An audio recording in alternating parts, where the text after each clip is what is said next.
the words that you can't be saying is what's wrong with me. You know what I mean? That's a lack of confidence, right? And so it is pretty crazy. I wrote myself a note that I said, why is it that we always have to seek outside information instead of asking ourselves? It's like, what is this so lack of confidence and trust and our abilities to be quiet and get the right answer for us? Because if you're constantly not trusting yourself, then if you always are believing that you're missing that link, that piece of the puzzle, if you don't build the confidence in asking yourself a question, then what you're going to do is you're always going to find exact opposing thoughts on how to do something. Welcome to episode 2 of the podcast Unlimited Wisdom with Robert Hollis. I'm Craig A. Jackman along with Matt Hollis, and we're so glad to have you with us today. We've got a really nice topic for episode 2, how to build your confidence. And gentlemen, very excited to get this rolling because confidence is so important when it comes to moving forward in anything, really. It does fall into that category of like, you're the shepherd, right? And then the shepherd's like, no, instead of me teaching you how to be a shepherd, let me teach you how to connect with that thing, right? And I think in a lot of ways, the people that have been following you, they're dealing with that a little bit because it's like, well, actually, I was relying a lot on Robert's opinion and trusting a lot on what Robert had to say. So now when you're going, no, I want to help you connect to something greater, they're going, oh, so now I'm not going to get Robert's opinion anymore. And I think that will go away with time because they'll realize that, of course, they're going to get that. But I think what's so interesting about the route that you've been going and what's so great about it is, of course, if you came out as the Pope or something and said, instead of listening to me, listen to God, everyone will go, well, what the fuck? I've been listening to the Pope this whole time. Great point. It's weird. It's a weird point. situation to be in because then you go, well, what do you mean? I've never talked to God before by myself. So how can you guide people and not being scared in that situation? Right. And it's like, well, of course, that path they haven't seen yet. It's something new to them. It's like, okay, I'm not going to help you connect to me to guide you as your second father. I'll clear that up. Right? I'll definitely clear that up tomorrow.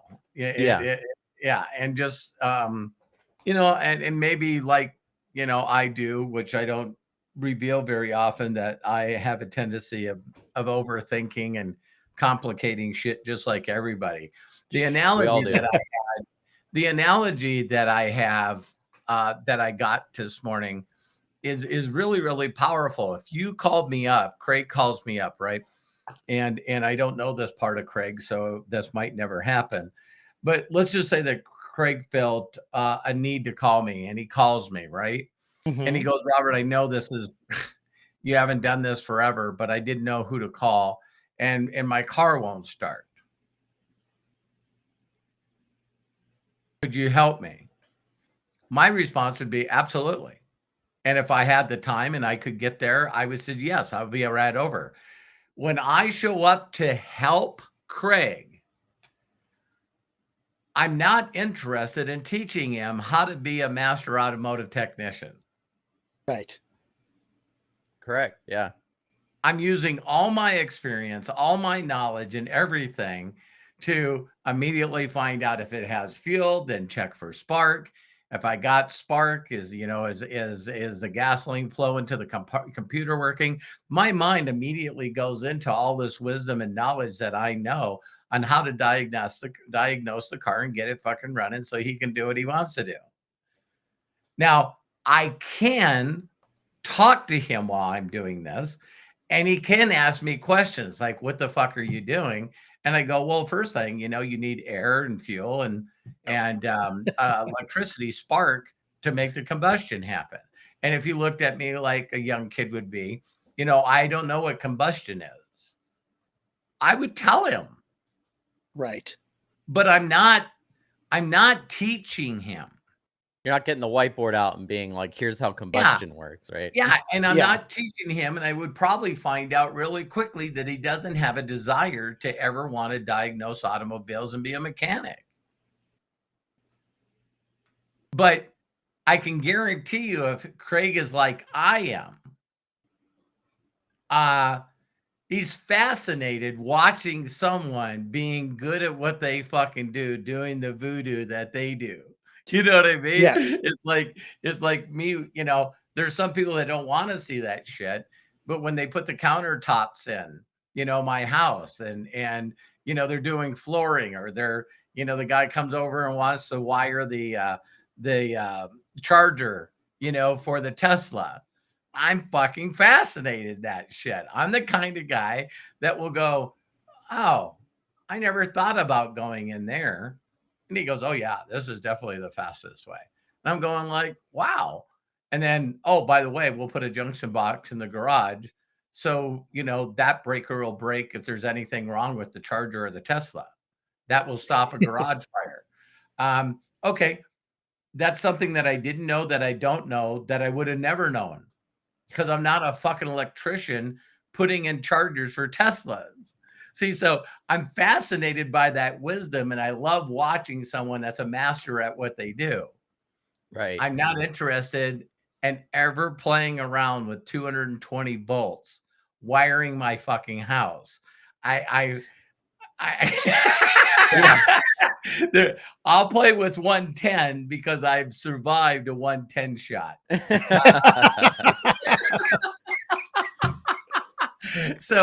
So in helping people, I think it's very interesting for them as they're asking the question. Wouldn't it be neat to just say, Craig, listen, you're asking me questions. Are you just doing that inquisitive? Are you ever plan on being an auto mechanic? And no, not interested in being a mechanic at all. I'm just fascinated by what you're doing. Do you know the way that I talk to Craig moving forward for the rest of the day till I get his car fixed is very different than someone that said, you know what? I've always been curious about being a mechanic. I am interested in doing something like this. See, my whole instruction changes when I know that he wants to learn what I do to get results the way I'm doing them. So I find myself a lot of times, as I'm saying this, you guys, I'm glad, Matt, you recorded this, because it's coming through me, because I was inspired before I got on here, prayed before I got on here, and then, got in the showering and got my inspiration. And I'm like going, because I believe that people really love being around us. But to be around us, they have to sort of act like they're interested in making money by building a group.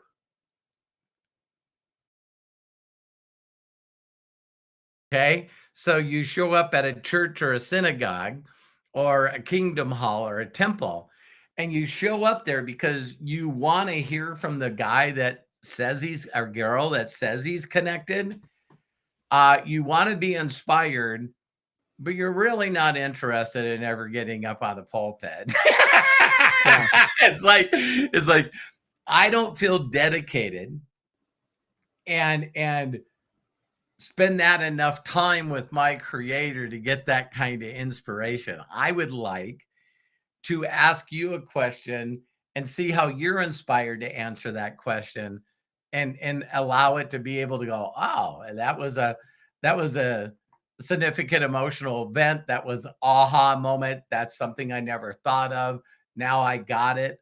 Because most people are just too busy / distracted to really want to practice doing something that they really have no interest in at all. So I believe a lot of people that I attract, they're attracted to me because they see that I'm inspired by what I believe and what I think. And so they have to act interested to be around that. But they're really not interested in learning how to make extra money or enough money to replace their job. They're really not, because their actions say other. Right. So my mind's like, I'm going like, Craig, why are you asking questions? You're not fucking interested in being an auto mechanic. I would never say that. I would never say that to anybody. Mhm. Why do you do that? Why you do it this way? Why you do it this way? See, people ask me why I do the stuff that I do in connecting. And because I believe that I'm connecting, I am connecting. And so when I give away a gift, it means more to them because of my results of what I've done in the past than it does a total fucking stranger that's done nothing. Right. It's like, so how do you tell people? That's what I didn't get across, I guess, to everyone on the last inner circle, is I didn't get across to them that me having significant emotional events from all the way from the age of 18 till now has allowed me to have this kind of belief and confidence in myself, to not worry about other people's opinions, that I know what I can create. And you can either watch me and ask questions. You can stand on the sidelines and tell everybody that I'm an idiot, that I'll never pull it off. I'm going to enjoy stuffing this up your ass. Well, Big that's an time. interesting, yeah. I mean, I think that that's one of those things too, is once you realize that to a certain extent, like that's how you work. Like, I think building your confidence sometimes has so much to do with figuring out how it works for you, because it works so Yes. differently. And you were even talking about Kyle earlier and how you have 3 sons. So all 3 of us are different in the way that we gained our confidence or build our confidence, right? Because some things affect people in ways with their confidence that other people just don't, because of lived Right. experience, like you're talking about, right? So your lived experience, you've had to do a lot of shit on your own. You didn't Yeah. have an option. As where if you are a great father like you are, right? Now you have someone to lean on. You get used to being able to lean on them. And the unfortunate thing is eventually that person's not there to lean on. So you have to get to a place that you yourself have that confidence, right? Right. It's like, it's not that that person's going away permanently. It's just that at some point you have to leave the nest and actually stand on your own 2 feet. Now Yeah. that's different Mm. for everybody, Mhm. right? And sometimes that takes decades, sometimes that takes years. There's nothing wrong with that process. Like some people really beat themselves up because Yeah. they're The journey is the The hero's journey. journey. right. That they'll beat themselves up because they're 45 and they still rely on their parent to a certain extent. Maybe your parent just loves you enough to support you and be there for you in those ways, and that's perfectly fine. But at the same time, if you have that hungering to stand on your own 2 feet, and it's something that you really beat yourself up about, like, "I don't have enough confidence to do this on my own," um, then you need to test that. You need to go out and test that and have different situations that you put yourself in to test that confidence and figure out Yeah. what that is for you. Some people feel very confident being on stage, right? I'm not one of those people, right? Like they leave Mhm. stage and that was their energy. That was what fulfilled them and gave them confidence in themselves off stage. Right. I'm not that way, right? Like that's like, okay, if I have to be on stage, shit. You know what I mean? Okay. Yes. But I it's love different it for everybody. because, I love speaking on stage because I'm in the zone. When I'm on stage, I'm connected, and I'm reading the audience and trusting in that, and Mhm. I just love it. I love it because there's not too many times where I've gotten off the stage where someone hasn't said, or numerous people say, "Holy shit."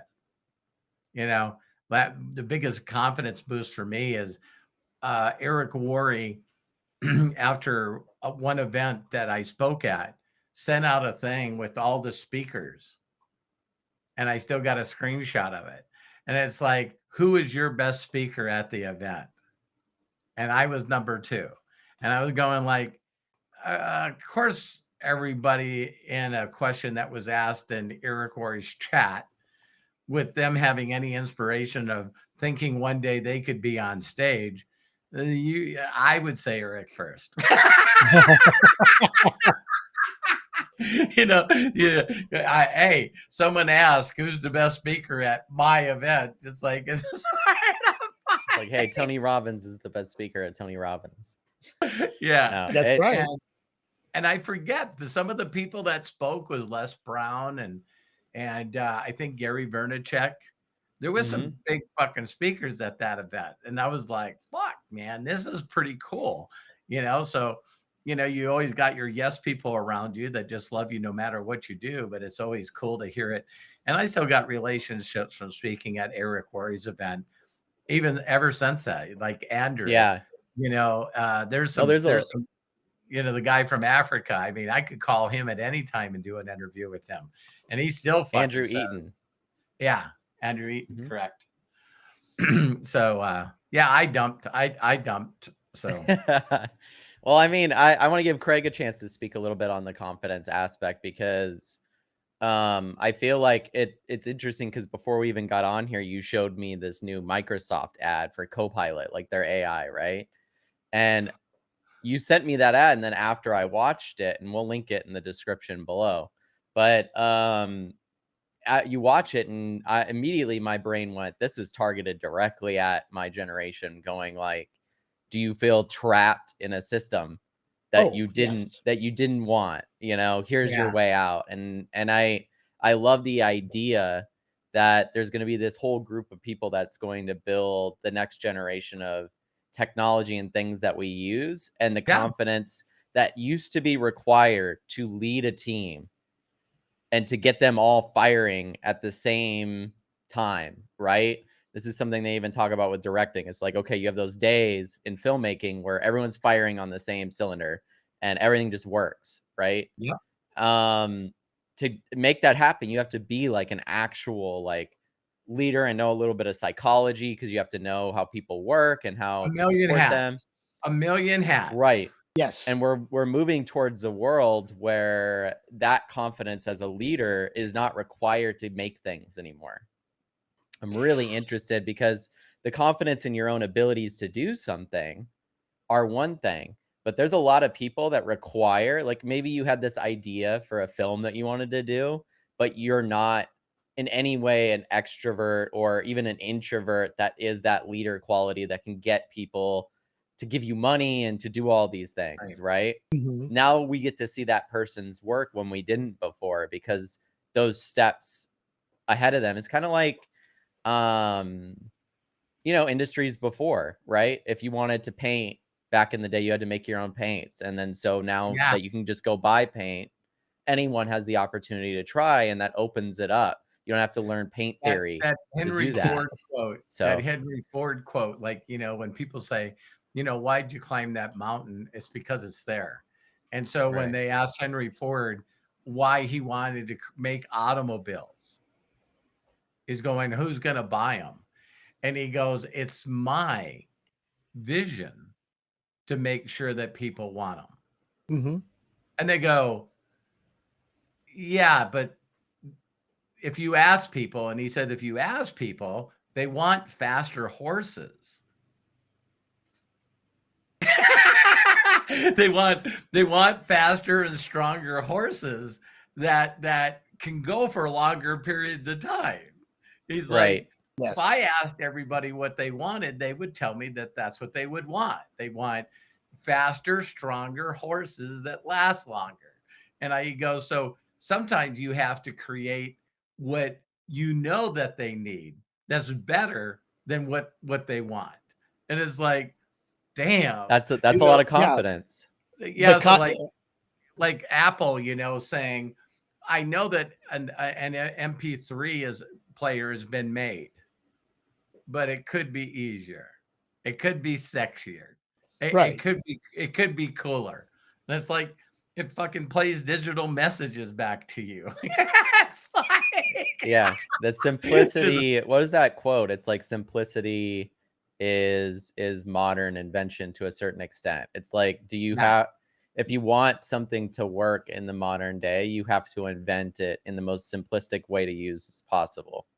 right. And it definitely helps. But Craig, go ahead and share a little bit. I know we've been going off on confidence, No, that's so fine. That's fine. But in a sense, you guys alluded to how I think confidence is, and it's just the ability to feel that you can do it, and that you have that vision, you have that desire. We've talked about it before, having that passion. And that is part of the confidence. If you don't have it, then yeah, you can tell by looking at people that they just don't have it there.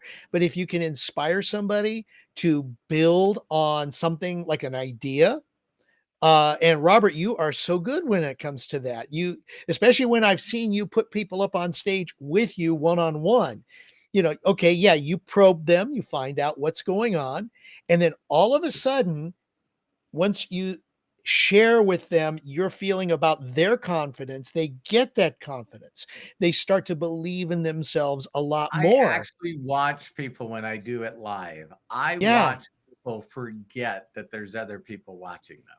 Or even on our inner yeah. circles. That's when I know that I got here's what I they don't rely what I'm doing, but what I'm doing to them is I'm sucking them in the detractor bait. Right.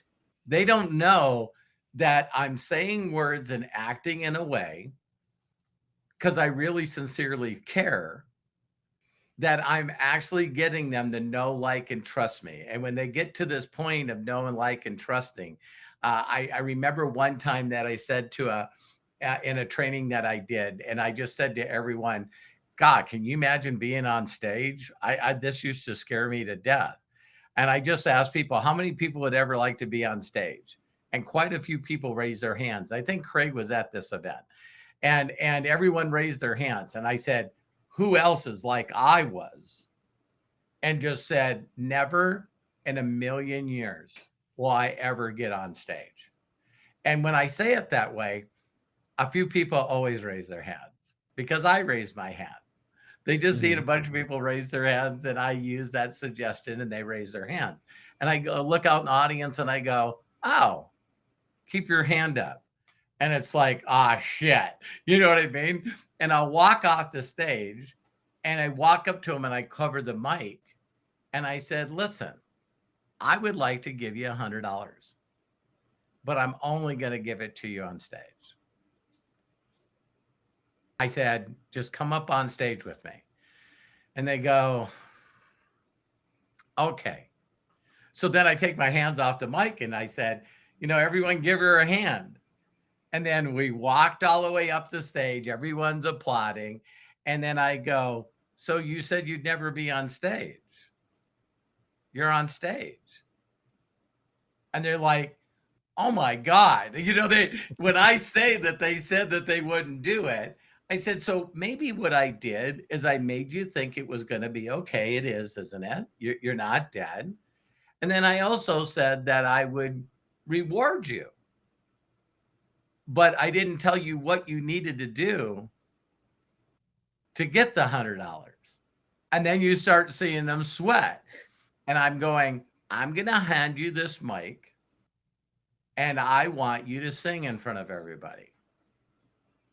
And they go, I'm not doing it.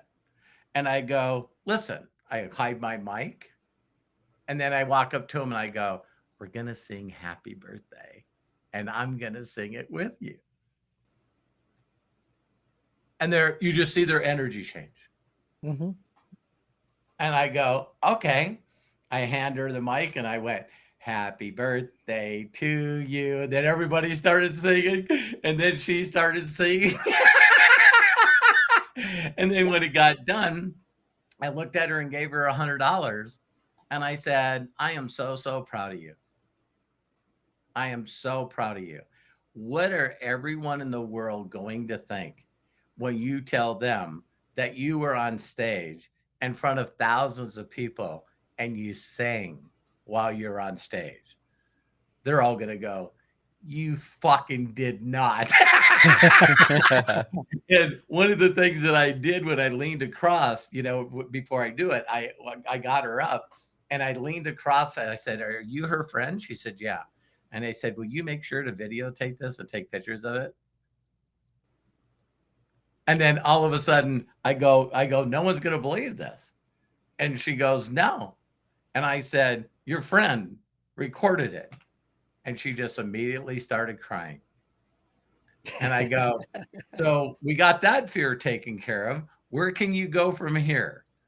And when I told her that we're done and gave her the money, I not only walked off stage with her, but I went with her all the way back to her seat and then gave her a big hug and a kiss on the cheek. And I go, "It's amazing what you can do when you ask for help." Absolutely.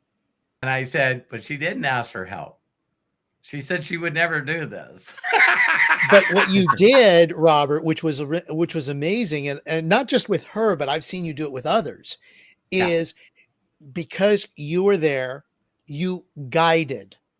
That's why I love what Melody says is, Baby steps. GPS to success. Okay. Baby You steps. guide. Yeah, exactly. You take the people that you want to work with, that you feel that could use your help, and you will take those baby steps. Now, it's up to them, obviously, to take it and to Right. take those steps, because you're not the kind of person who's going to force yourself on them to No. do something that they won't do.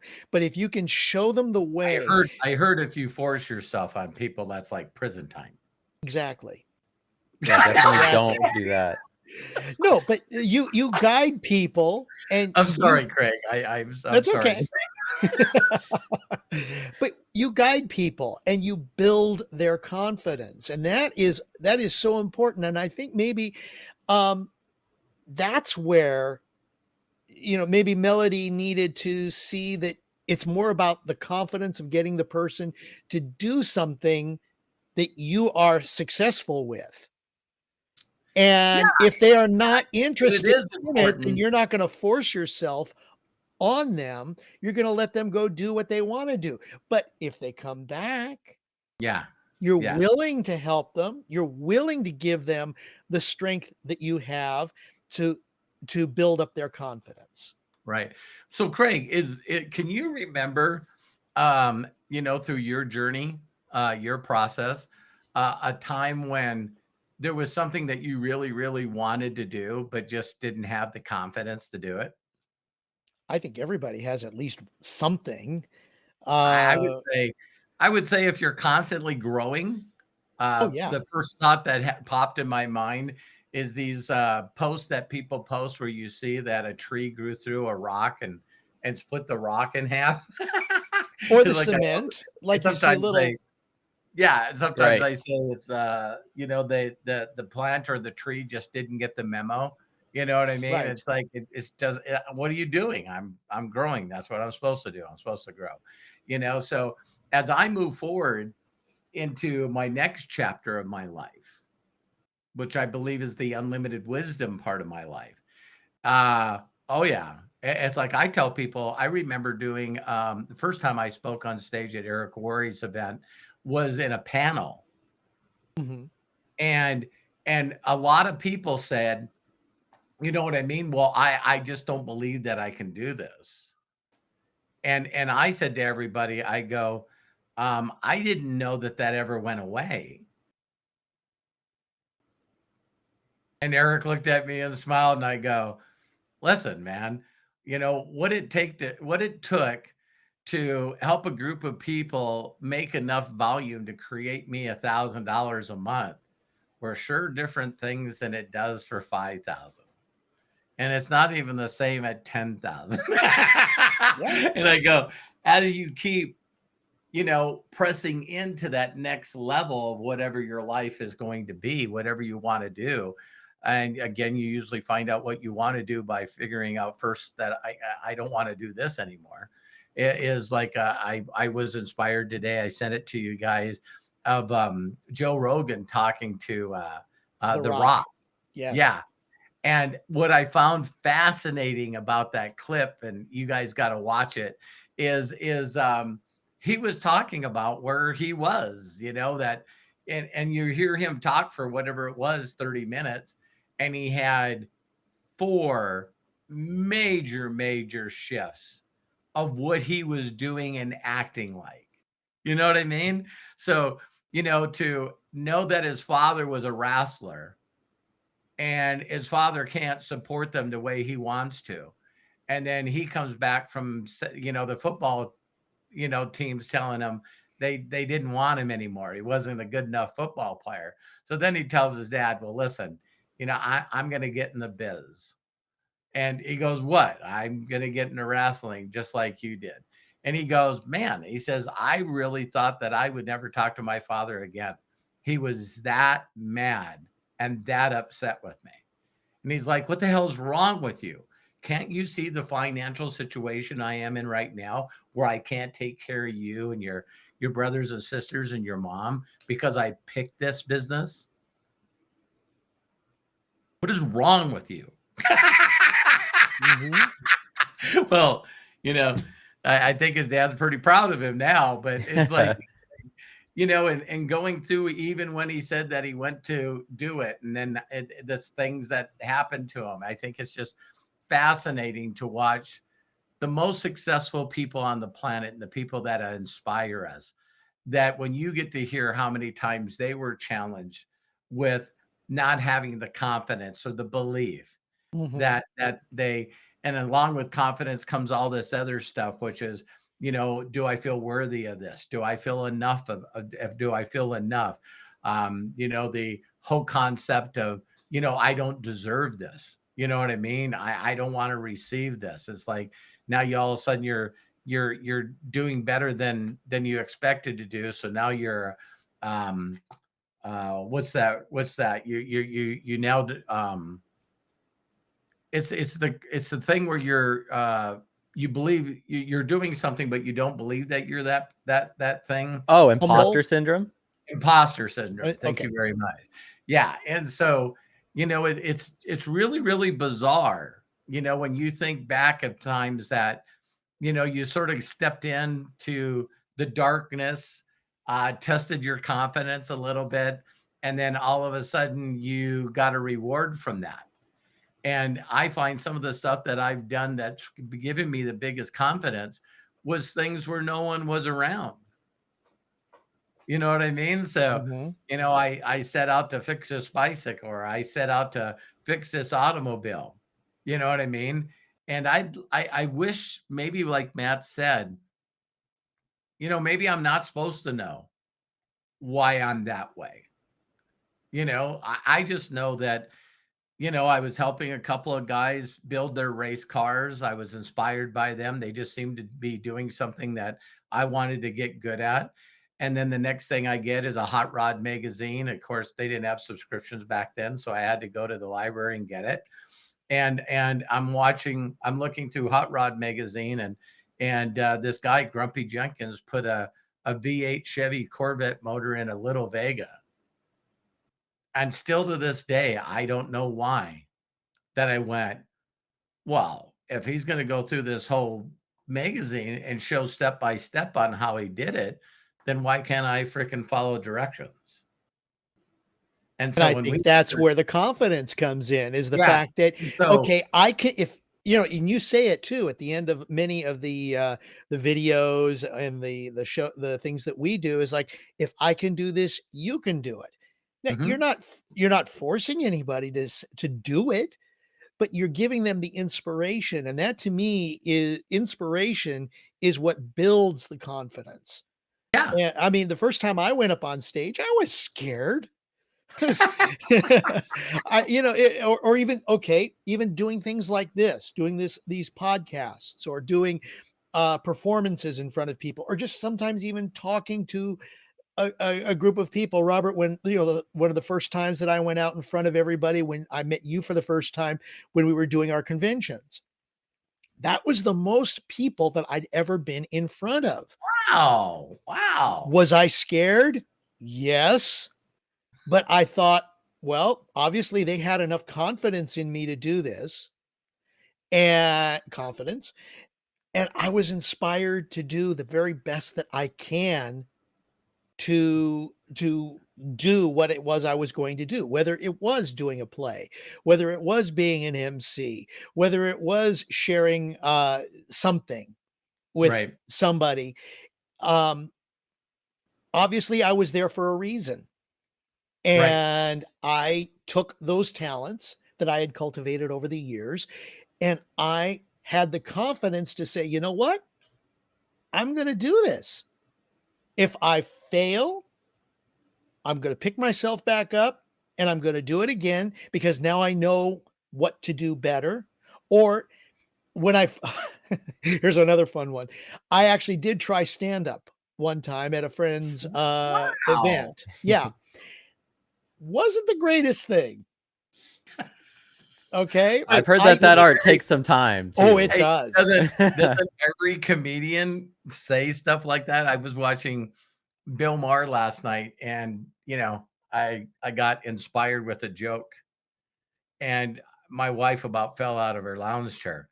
But Bill Maher was talking about, that these certain kind of drugs that, sort of a morbid thought, but people that are actually executing people, right, in prisons, and people get, sentenced to death by, death, the Mhm. law, and so I guess the companies that used to make the drugs that killed them no longer are making them. So now all of a sudden, Bill Maher was laughing that he never ever thought that killing a human being that has a life sentence would be something that you would experiment on.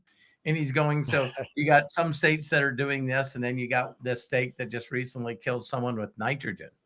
And Right. and he's Yeah. going like, he goes, why? He goes, I just don't understand why people have to think of this. And I just started laughing, and mom goes, what are you laughing about? And I said, don't you find it crazy that the amount of people that right now are overdosing in the United States and throughout the world with fentanyl? Well, why aren't they using fentanyl? Oh boy. It's like, Yeah. listen, the first responders and the cops have to show up with masks on and thick gloves because they touch this shit or breathe it in, they're dead. How about using that? I mean, No, like no, we gotta use nitrogen or a combination of 3 other drugs when, I guess if someone Googled right now, I mean, what's his name? That new country western singer that Toby just Keith. no, oh the guy was his Chris Stapleton. I don't think that's his no, the name. guy that's got tattoos on his face and stuff, Oh, Jelly Roll. What? Jelly Jelly Roll. Roll. Yeah. So the Jelly Roll was speaking in front of Congress about how bad the fentanyl thing is. And he was just saying, hey, listen, and I'm going like, the world is so weird. The world's so weird and funny, but I just thought I'd throw that out there. I actually was inspired. I haven't done it. Maybe I need to do it, get some confidence. But I thought that'd be a funny thing to just send to the staff of Bill Maher, because he said that last episode. So now why not come out there and go, hey, I found out what can kill people in a hurry. We hear about it every day on the news. Yeah, I mean, well, what's so interesting too is it's like I don't know. There to a certain extent, I when it comes to like that type of stuff, um it's interesting because like I've had people bring this up and they're like, what do you think of the death penalty and stuff? And it's like, well, on one hand, eye for an eye, but then at the same time, you go, yeah, but sometimes they get like people that didn't do anything wrong on accident, right? Oh yeah. And that sucks, but Yeah. or someone's like for just as many people that are executed, right? I bet you there's way more people that have been falsely accused let free. I mean, maybe not, but Who it's knows? quite often, right? Right. And so it's interesting because I don't know. The justice system that we have is like so fucked up. So It doesn't make any sense, right? Because I've been through we went from having confidence to something that we have no confidence in. yeah, legit, I know nothing about this, right? So Yeah, I don't know either. I think the funniest people, Matt, and thanks for bringing that up, is just to be able to do like we do on these podcasts, where it's just come from our heart and just go, I don't understand this or why this is happening this way, because it's like that's when you really are able to share in front of other people that you don't know the answers to everything. You know what I mean? Mhm. So to know that you can hang around a group of people like Craig and Matt, and also our viewers that are watching, where you know they can understand that we're usually talking about things that we want to help you with. You know what I mean? And we all have non-confidence in a lot more things, I think, than we have confidence in. no, I think that's good to admit. At the same time, I would say, sorry about my dogs. They want to play right now behind me. But I can't hear them. oh, that's good because I can hear them. But the whole building like your confidence thing, like one of the things that I tell people, and I agree with you, Dad. Like I'm still building it in other areas, and that's always the case, right? I don't think having confidence is like a blanket thing. It's like you can be very confident in your abilities in a relationship, but then in business you're not confident, or vice versa, right? There's some Oh, people that are very so confident in true. business, but you get them in front of Yes. like a So true. romantic situation and they like fall apart, right? Right. Because confidence is very specific to different things. But to figure out where you need to build that confidence is a mixture of like not only figuring out what you want, but then also realizing that confidence is like the route to get what you want in that area. There's Yeah. so many different things in life. Earlier in this podcast, I brought up not everyone's a leader, right? To be in those specific spots. But the True. people that are normally require a lot of confidence in their idea and what they're doing to get everybody else to go, okay, we're here for the right reasons, right? Yeah. Because I think instability with a leader normally happens with that lack of confidence in their vision, right? Or lack of confidence in where they're going. And Yeah. I think that Totally. that can exist in a family, like that can exist in a relationship. If you have a lack of confidence in where your relationship is going, then odds are that's showing, Yeah. right? Yeah. Odds are you don't have like where do we want to go next, right? With this. So that's why people have those conversations of, okay, what are we here? Like, what is this? Where Yeah. do we want to go? You What got to I have would those with so yourself. one of the things that I've learned that continues to inspire me is that I sometimes wonder why people aren't inspired to move into action based on somebody else working through that same thing. And so I tell people all the time, if you're watching this podcast, I know this is going to be a weird exercise, a very weird exercise, because the rest of the world programs us not to do this, not to do this. But you're doing this for you. And take the time to write things down that you're currently doing, that you've currently done, that others either are not confident in doing or would never do it. And I'm talking about, some of you drive an automobile. There's more people on the planet that have never been in a car than people that actually drive them. And so, you think about what was the first step? You didn't know that you didn't know. You're getting from point A to point B, and it takes you a while to figure out that someone actually put your ass in a car and then drove you there. So I know all of you are laughing, but we get from point A to point B and really not knowing how it's happening. You know what I mean? And then all of a sudden something clicks where you go, "Oh, this is interesting." So all of a sudden now you're watching someone driving the car, probably usually from a booster seat, Oh, no, we didn't have any when me and Craig grew up. It's like Yeah. no seat belts, no nothing. Just crawl around the whole car, right? Yeah. And sleep in the back window. It's like crazy. But all of a sudden it becomes a part where I know that someone just wasn't driving down the road and then stopped and looked over their shoulder and said, "Craig, you want to come up and drive for a while?" No, I can guarantee you there was something that you did where they seen you curious.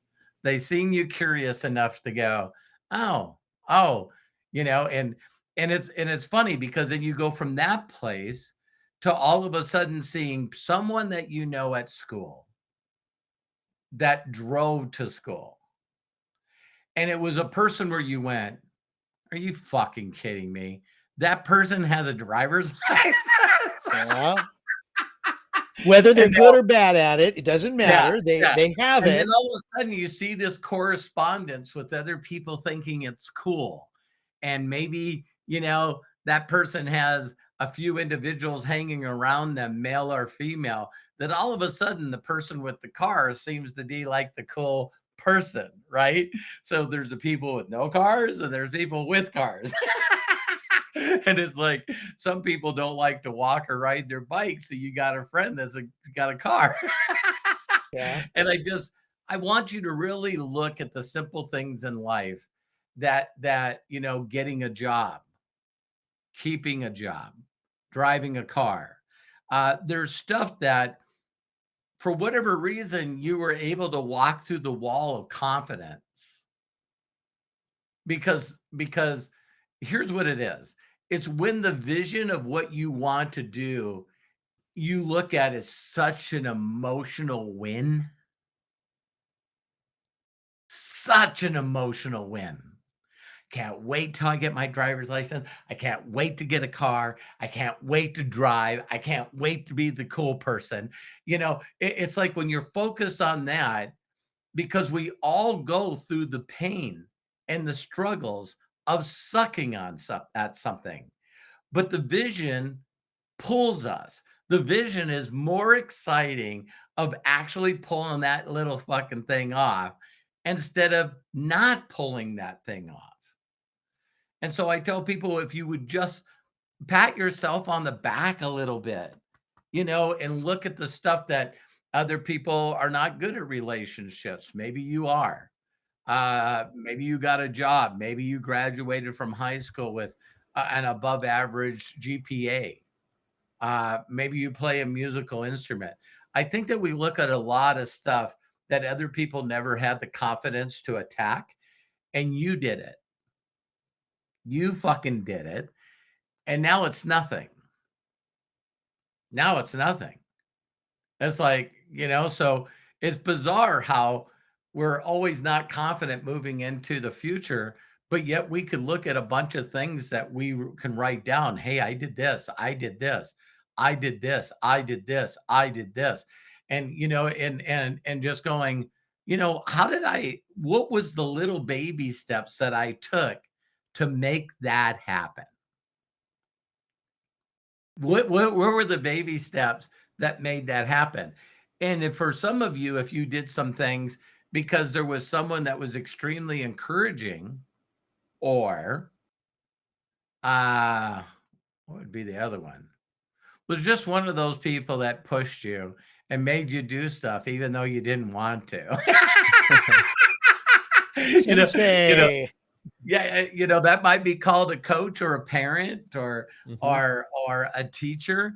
Matt sent me an episode or a small part of the movie Whiplash, and it's funny because you always hear the people that just say, "Oh my God, I just hated my parents, I hated my brother, my sister, I hated my teachers," and then all of a sudden you look back and you're going like, "God, they just didn't want me to be fucking lazy." Maybe they didn't get an owner's manual, so they didn't know how to properly encourage you to do things that you were putting off. Yeah, no, I mean, That you have obviously an all of aptitude us for, right? Right. Yeah, All you of us guys have to go clean for a our while, rooms right? and do, yeah, well, I was gonna say, all of us have to like clean our rooms and do those things, right? Take care of ourselves. But I think that, as you're talking about that stuff, Dad, whether it's driving a car or doing some of these things, right? I think that there's a large amount of people that are just so blind to their own accomplishments because they're so fixated on outcome, and that the outcome has to be what they envision. It's like unrealistic expectations will destroy you. And that especially is the case if you're Sorry to doing that interrupt you. yourself. But most of the stuff that we do that we didn't have the confidence in doing is because we're fucking people pleasers. And then we're doing what other people's opinions are, what we think they expect us to do. And so then when we do it, and there's no pat on the back, there's no trophy, there's no, uh, um, you know, everyone give Matt a hand for doing a great job. It's like I think a lot of people do stuff that other people tell them to do, and then when they do it, it's like, hey, I graduated from college on the dean's list. No one fucking cares. Yeah, it's funny because, Mhm. for myself, I've thought about this, and it's like, um, every single time maybe you'll bring it up, or on occasion Hannah will say something, but rarely, if never, do I ever bring up that I spent like a decade in martial arts and got a black belt and competed in it and won trophies in it and got gold medals in it.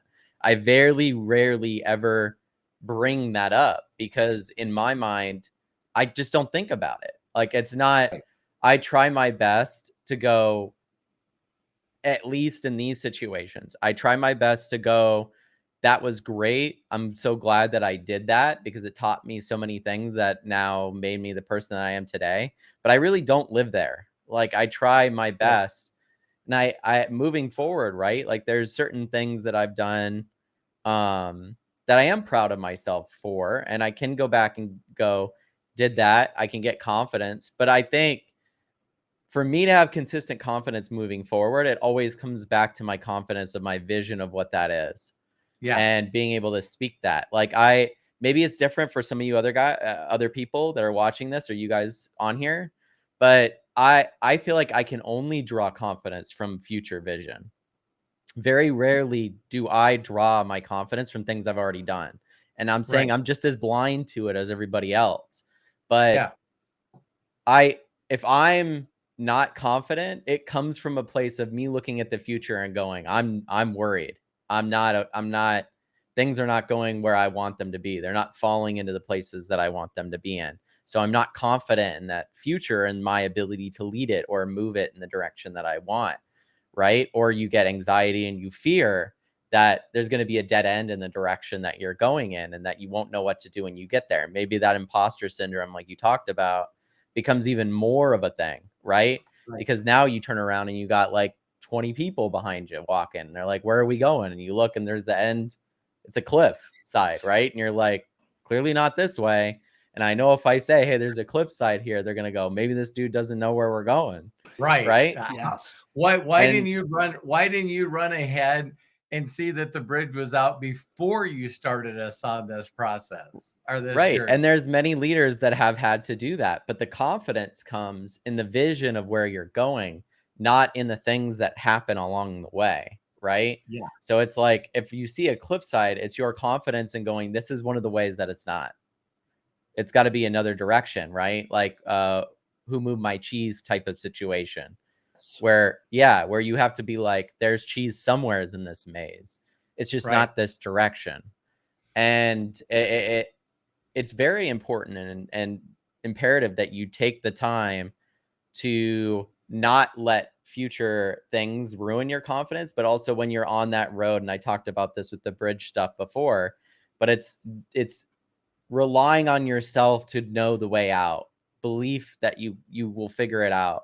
And if anything, using your past to show yourself. And me and Hannah, my wife, do this where Yeah. we'll go, here's the situation that's happening. What do we do? Right. It's like, well, if you look back at the past, there's many times where we've been in this situation before of not knowing what to do and it worked out. May not have worked out in the unrealistic expectations way that I hoped, right? Like extreme levels of optimism, because that's not a bad thing to have. but it's still at the same time, it's okay that it didn't go the way that you planned, and you still can be confident about it regardless if that's the thing, right? We're here right now through trial and error. And we're Always. still doing trial and Still error. doing Always. it. Yeah. Yes. Just as you were saying, Dad, with the unlimited wisdom path that we're taking now, it's like, okay, if we went down a direction and there was that cliffside there, I'm not going to walk you guys off the cliff with me. I'm going to turn left and go a Right. different direction. Right. And that's confidence. But a lot of people don't see it that way. Right. And it's like coming at problems in a different direction. Problem solving is intelligence, in my opinion. And getting No doubt. No getting doubt. that down enough to have confidence in your ability to problem solve is it will treat you in any situation you're in. Because if you just go into Right. it going, I can ask for help, I'm here to solve the problem, and the problem is that I don't know and I'd like to know. Curiosity is great when you're connecting with other people, just like you were saying, Dad. If someone like Craig is more curious about the process, you're more open to sharing it, because especially if that person is a love for that process, Mhm. Yeah. finding somebody that is in love with the process, like you've shared before, Dad. My dad will get off of these, and me and Craig sometimes will talk for another hour about film or about other things that just me and him are interested in, just because we know that, Dad, you're not interested in them. But once we start going down that rabbit hole of, oh, this actor, this director, this thing coming up, or this is this, now we're just sitting here talking because we're excited about it. Right. And I think It's that's a good to key find those word. people.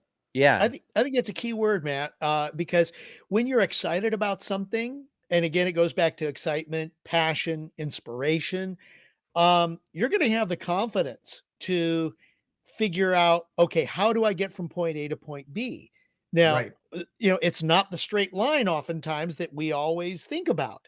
Sometimes it's, whoops, wait a minute, there's a moat in the way, or now there's more rocks in the road along the way. Now we got to backtrack, like you're saying earlier, Robert. There's that cliff. Okay, wait a minute. It's over on the other side of that cliff, but how do we get from point A to point B? Can we build a bridge? No. Is there another way to go? Okay, maybe you got to turn left, then go about 3 or 4 miles, then turn right, come back about 2 miles, and then go up the hill. You got to climb it, and then finally The, get to the the, other the, side. the vision, Craig, as you were doing that, was the coyote and the roadrunner. You know what I Exactly. Yeah. mean? I remember seeing one that where it was so hilarious. He just watched the roadrunner go into a castle. Hmm. And then all of a sudden the drawbridge came up, right? Yeah. So he walks up to the water and he just shrugs his shoulders and he swims across the moat and he climbs up the side of this cliff. And as soon as he got on the flat ground, the drawbridge came down and smashed him. It's like,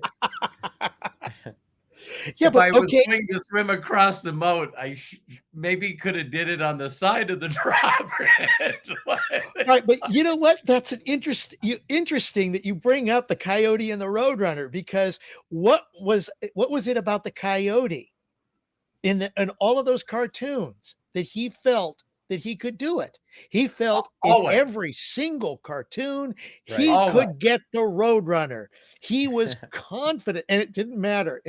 This is what was so bizarre. Talk about the Thomas Edison syndrome here. I found 10,000 I things that wonder. didn't I wonder work. if someone's actually counted. Because and we know where the coyote spent all his money. With Acme. You know Yeah. what I mean? I actually, It's yeah, gonna I work. went. I'm gonna get this Acme thing to work. And Right. it I works, but just not for And it's him at like, that I moment. wonder. I wonder if anybody. That's probably an AI question. Is how many times did the coyote fail? And the coyote. Wiley, and it was almost Wiley. always, He's not yeah. stupid. He's No. Wiley E. Coyote. Right. Yeah, super genius. Exactly. Yeah. No, I mean the whole, like, I went and saw like a lot of the drawings that Chuck Jones did and stuff, because they did that Oh, thing down here, and you can see like his process. And then his son talked about his process, and I got to sit and even like have a conversation with him a little bit too. But it's interesting when you ask somebody about certain creatives, and it's like He's like, my dad would just wake up and go, how could I subvert everyone's expectations of what would happen today? So like you Yeah. said, when Yeah. he would swim across the moat, everybody's going, oh, he's got him now. And then it's like, nope, the drawbridge comes down on top of them. Yeah. Or And the it was catapult always that that lifts it subverting right on his face. expectations. Of course, as soon as the drawbridge goes down, the roadrunner comes across it again. Yeah, Yeah, leaves, right. exactly. But Perfect. what It's happens? perfect. What happens? It cuts, and now he's got the new idea. You know what I mean? Yep. Because there wasn't just one cartoon of him failing once. Oh, It no. was always Yeah, it a was, series. It's like, And it you know, wasn't just so one cartoon drawbridge either. comes up, Yeah. he's smashed, these stars and shit are above him. You know what I mean? And it's like, And how many different sequences oh, in the cartoon? I know of another way I can get it. Yeah. yeah, no, I mean, it's like still like a common trope in storytelling to take from those types of old animated shorts, because you know, if you're sitting one of the cool things is about storytelling or in general is like motifs. This is something I love about storytelling, is like, if you can train people, and you do this in general, but if you can train people on a motif, like this is going to happen when A happens, B happens. A, B, A, B, and you start playing it like an instrument in your story.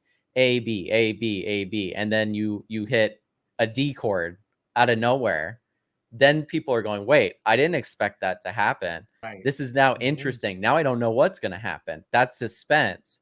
And that motif that you've trained people on is now the main story device that they'll use as an anchor to the change of the character, right?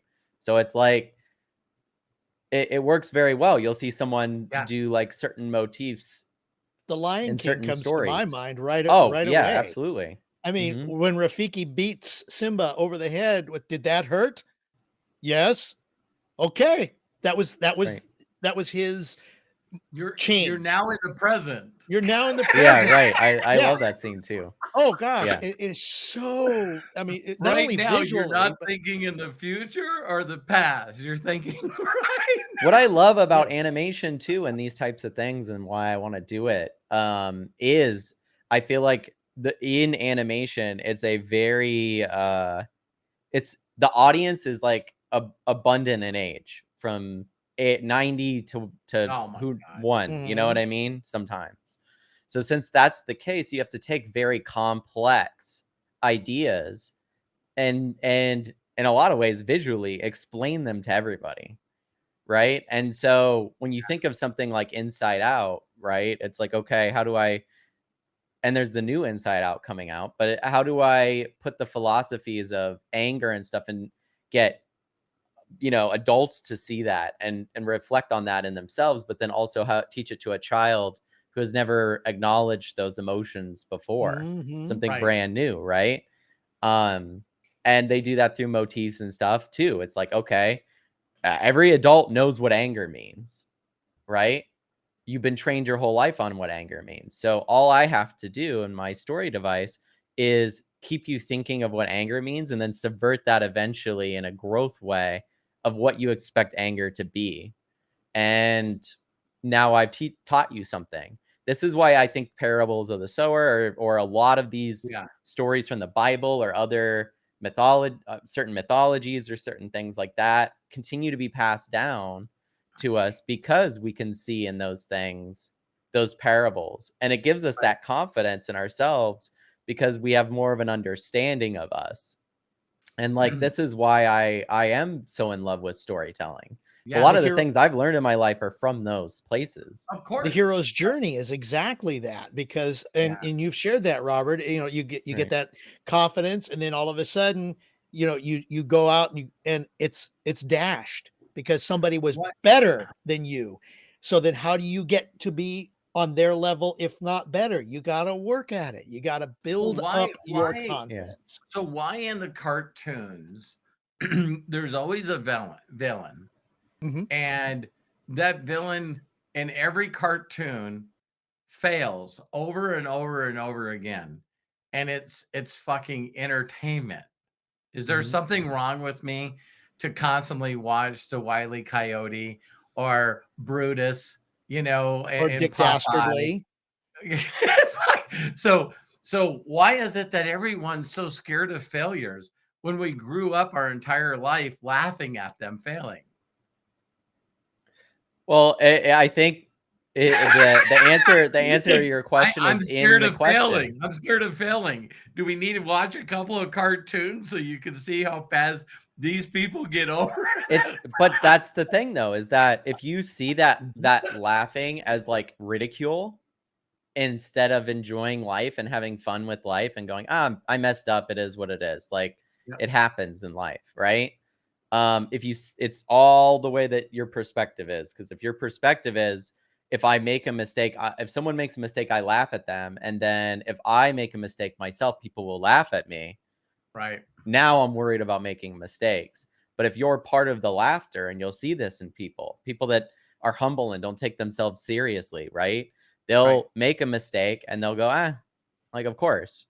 It's what happens. Like it's funny, the new Curb Your Enthusiasm is out, right? I haven't seen it yet, but his whole character is kind of based off of that type of stuff, It is. right? It is. So and by this season, right, Larry's got all these motifs that we now know that then he can play around with like a toolbox with us and go, oh, I know Larry as a character enough to know what he'll do here, right? And then if he doesn't, that's a character change. That's a growth moment, right? Right, Because he's always taken his shoes off next to the door. So the time that he forgets is the time that then you go, something's changed in him. And right, that's the cool shit. That's the confidence, right? And you have that in yourself if your awareness changes, if your awareness of the things that you do and don't do. It's like I suffer from obsessive compulsive disorder. So in my mind, anytime I'm not dealing with the germophobia or the things that I've dealt with in the past, repetition of tasks, I'm doing fucking good, right? yeah, I've grown. Those are character growth moments in my hero's journey and my story. Because now when I go just flip the switch on, I just flip it on and on, or I lock the door and I walk away. I don't have to check the door 3 times to make sure it's locked, right? These are things you don't notice, but they're things that you go, wow, I do have more confidence in the way things will go. right. And they're little things, right? They can be minuscule, but they're so important in gaining that big overall self-confidence, How about you, right? Craig? I- you know what? It to me, it's yeah, Matt. It's setting. It's going after what you want, and definitely knowing when to say, you know what? Okay, I got to step back here for a little bit because this doesn't feel right, or maybe this is not good for me. It may, that why do you have the daredevils out there, the guys that are in those jumpsuits that are jumping off of cliffs that are paragliding, or they look like flying squirrels? It's Extreme Right. like, sports. It's yeah, like, any of the extreme sports or any other thing like that. Obviously, they've gone through the scared phase, the okay, this doesn't seem so bad phase. Oh, I like this phase. Oh, yes, I got so we Have this. you guys ever seen the documentary Free Solo, by the way? No. It's about the guy that, man, if you haven't, you guys watch this documentary. It's called Free Solo, and it's about that guy that free climbed Yosemite, right? So no attachments, no gear. And so you watch in the documentary him work up to doing that. He's got a Mhm. girlfriend, he's got all this life around him, all these people that love him and support him, but are knowing that at any moment he could just fall off of there and that's all gone and over. Right. And so, didn't he die? no. So, what's so interesting No, not in the about, documentary. Not in the I don't think documentary. I so. heard, yeah, maybe you can Google that. It's Yeah, like, I will right now. That would blow my mind. Alex Honnold was the guy's name. He's still alive. okay. But no, so the documentary Free Solo is about this Alex Honnold, and Jeez. instead of doing what they normally do in a documentary, which is like follow just the process of them doing it, he also in that same through that same process goes through these scientific things on his brain and the way that he works, because it's like, how can this guy not be fearful when my hands are sweating watching him do this? Right. Mhm. Right. Right? And it's interesting. I won't spoil it, What but it's do you very call that? interesting to see. I just watched a documentary. You guys will crack up. I just watched a new documentary that came on Netflix, um, and they actually followed the race car drivers in NASCAR to whoever won the world championship, and Mhm. it showed every one of them going through, all the crap that they go through, and the documentary was really super powerful, Yeah. because it was just like the suspended disbelief, Matt, that you talked about, where they go, every one of them has been enough around racing long enough uh to have seen somebody die. And again, it's like they don't have that thought. They can't It's like, imagine not doing it. yeah, it's like if so that thought, when everyone's worried about them, their whole mentality is like, it's not going to happen to me. In fact, I'm going to win this race. And I love what Danny Hamlin said. This is powerful. He goes, you know how many athletes I know?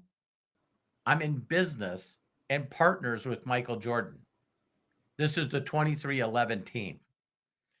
And he says, the fun thing that I love telling everybody is, you tell me what you do as an athlete and I can do it. You can't fucking do what I do. You cannot get in a race car, drive the lap speed that I do, and do it for 500 miles for 3.5 hours in 120-degree weather. You think you're a fucking athlete? You're not an athlete. And I just went, wow. He's going, so I've challenged every athlete out there. Hey, I'll take you out in a race car. Let's see how you do it. And they did it with Shaq. It was funny. Shaq went out there for 11 laps and came in and goes, I can't do this anymore. And it's like, they strapped his ass in a car, built a car for him. And he's going, it's just too intense. He goes, I love the way Shaq said it. He goes, has anybody almost been in an accident? He goes, where your asshole could break a pencil. You know what I mean? You just, it's like, he's going, the more you push yourself, these guys are riding on that edge for 3.5 hours. Yeah, I mean, your adrenaline has to have adapted like anything, right? Like similar with the free solo stuff. It's like, okay, his adrenaline has adapted to that spot. And you'll see that through the science His aspect of heartbeat, it. his Right. brain They wave. figure out, yeah, you look and it's like, oh, his heartbeat is very low. Like you'd assume that it would be very high. And it's like, no, but that always goes back to that confidence aspect, right? Mhm. Yeah. They don't envision falling like all the rest of us are envisioning while we're watching it. They're envisioning getting to the top. And so to them, falling isn't an option. It's not on the table. And the more confidence they built in their abilities, even more so it's not on the table, right? It's like, Yep. okay, I could do this in my sleep. So what's stopping me from doing it when I'm awake? Right? Yeah. It's muscle memory at this point. Even practicing if you fall, right? The muscle memory of where to grab and what to do and how to respond. And it's pretty crazy. But When I was in I think that's also why, me personally, I'm just inspired by human beings.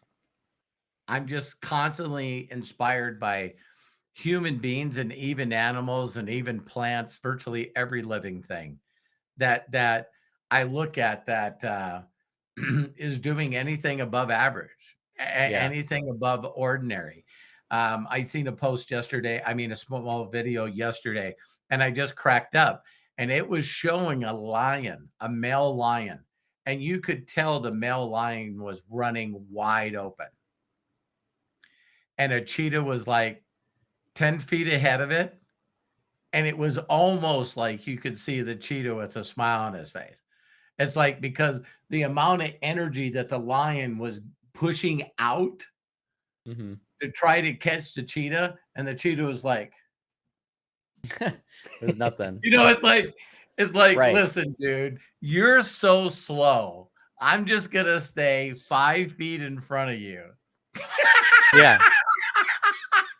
Matt, And you could see that it was like, like me racing against Bolt. I Yeah. you could his fast walking strides faster than my running. I was, Matt, what you were bringing up there just a moment ago. Mhm. It reminded me of when I was back in high school band. Now I was in a band that won a lot of awards. Wow! And yeah, Congratulations. thank you. And we were known as What the show instrument? band. What I'm instrument? sorry, trumpet. I was a trumpet player. I knew there was a Like, good thing, a thing there between Good thing us. about him. like I don't know, maybe Finally identified what it was. It was the trumpet. Yeah. maybe a Time. month. Maybe a month I was a trumpet player. I've never touched a trumpet in my life, so I can't help here. But Well, but what you brought up though about visualizing what is it, Alex going up the mountain, freestyle like that. right. One thing that our band director made us do. Now we were a very close group, meaning our band, but it was right before we got off the bus to any competition, street, field, even performance in a like a competition for band, like in an auditorium.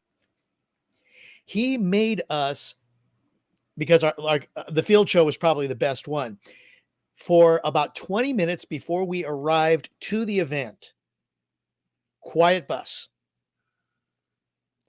And everybody had to go through their routine in their head. And they saw all those moves that they were supposed to make. And it was because of, and Robert, you bring it up often, is visualization.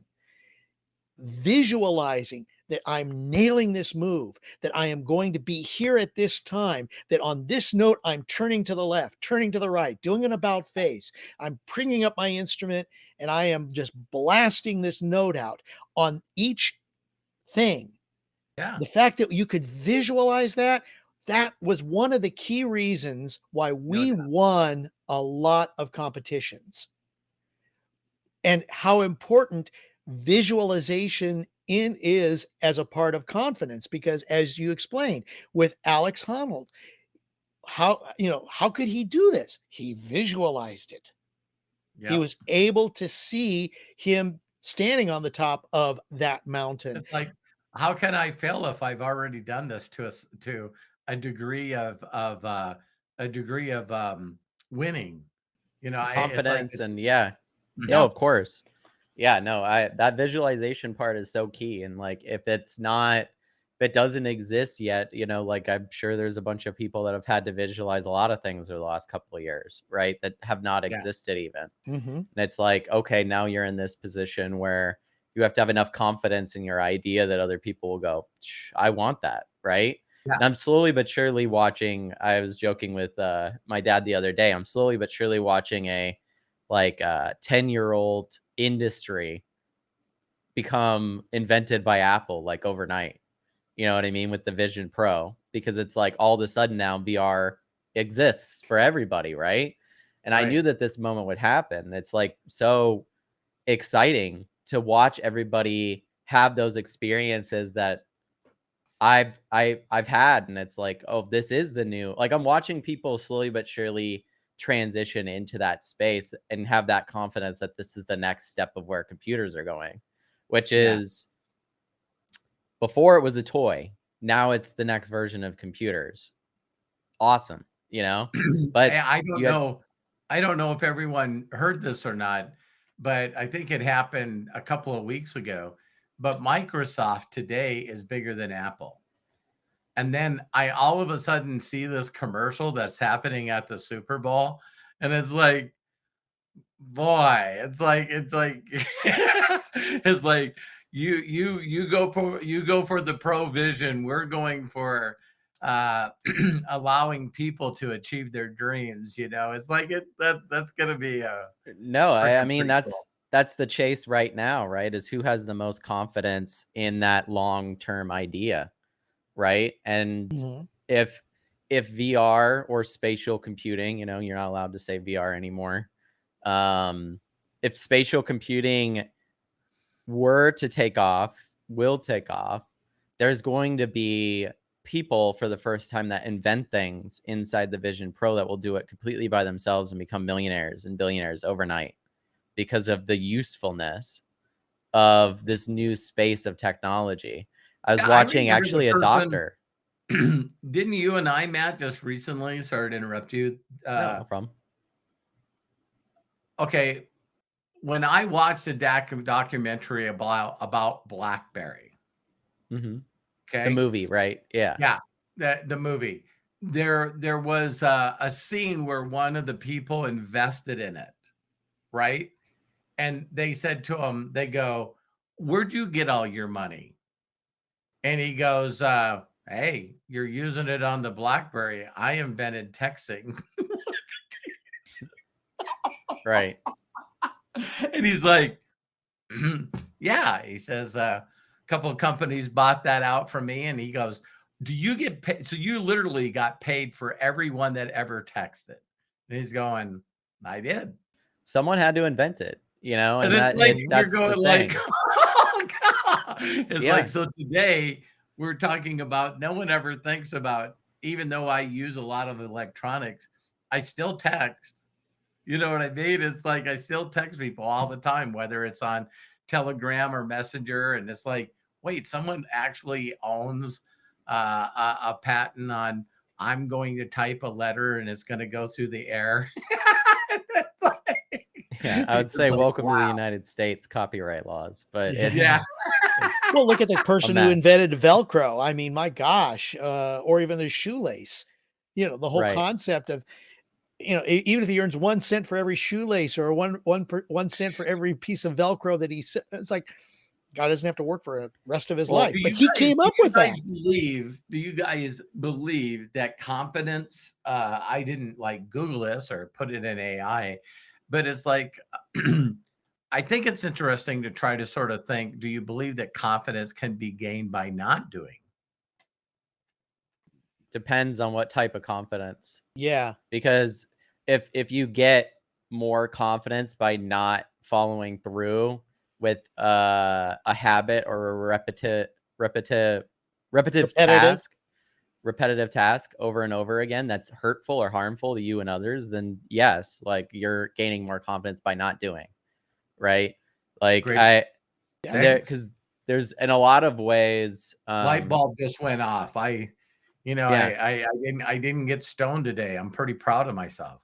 exactly. Mhm. Yeah, it's like, okay, that thing that's been stopping me from leaving the house, I didn't do today, or whatever it may be for you, right?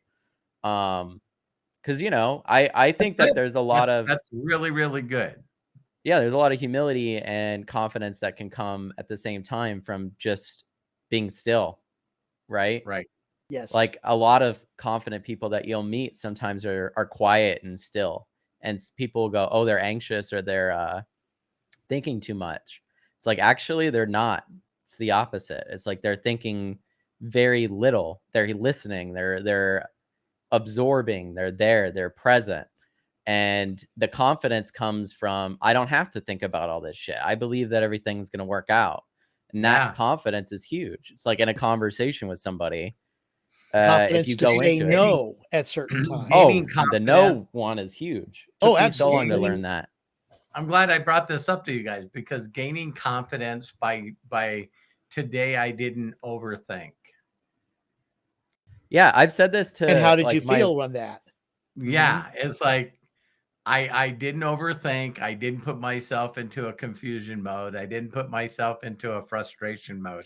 I was giving Kyle an example yesterday. You guys will love this because I push myself every day. I freaking love constantly becoming aware. of me in the world and how I fit into it to be the best that I can be. And so this has been a joke that I've had with Terry, my wife, for as long as I've known her, right? So here's the example that happened yesterday. She's got these little jar treats, and she gave Dex and Leo a treat. Then she grabs this plastic thing that's empty and she sets it up on the counter of where I was standing. Okay. So I grab it and I'm going to go throw it in the garbage. And as I'm walking out, she says, we've already taken the garbage out of the house.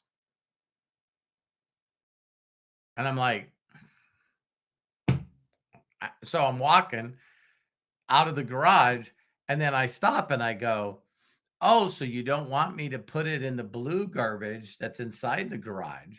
You want this to go outside in the big green container.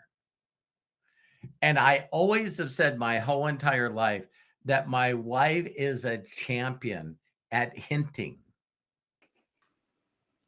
Okay. She's never directly told me to do frickin' anything. It's this hinting that she does to get me to do what she would like me to do. Right. And so every time she does that, and I go, well, why didn't you just tell me to take it out? Make sure you put that in the garbage outside. Or when she puts the plastic thing up, would you please take this to the outside garbage? And so my whole life, I've always looked at my wife as a professional hinter, except for yesterday. Because when I got done and I walked in, it hit me, really hit me, that how selfish is it for me to want to change her in the way she communicates?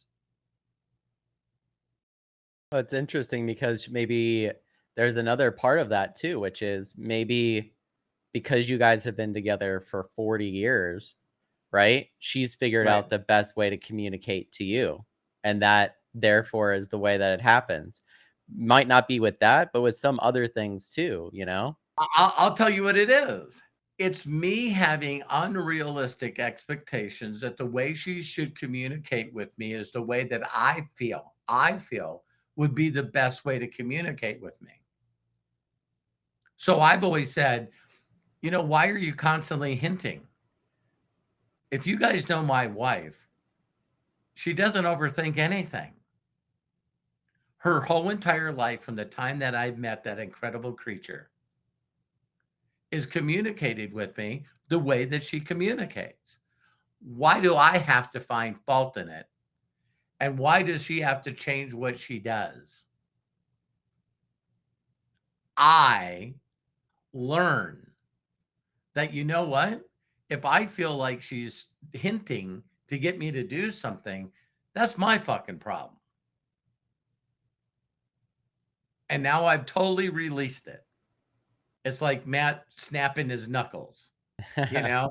It's like, why are you personally doing that to irritate me when I told you to stop doing that shit? Yep. He doesn't think I know how to drive my father up the wall while we're watching this movie. Well, Watch yeah. I think that's so true because it comes from a place too of like, there's when you get to know people, right? And you really get to know people, you start to realize, especially if you've done therapy or communication therapy or anything like that, which I have, because I sucked at communicating. I still suck in many areas of communicating. But one thing that I learned is that it's my goal to communicate in the way that they hear me the best, and I need to be an observer of how that is.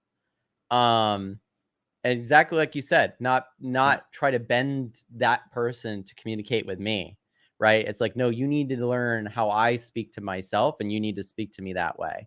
It's like Yeah. for them to do that would actually be very loving and caring, and that's exactly why you should do it, right? Because Yeah. if you think what would be the best way for me, it's like, man, if they did this way, if they communicated in my language, then it would be so But much easier. they might not have the capability of doing that.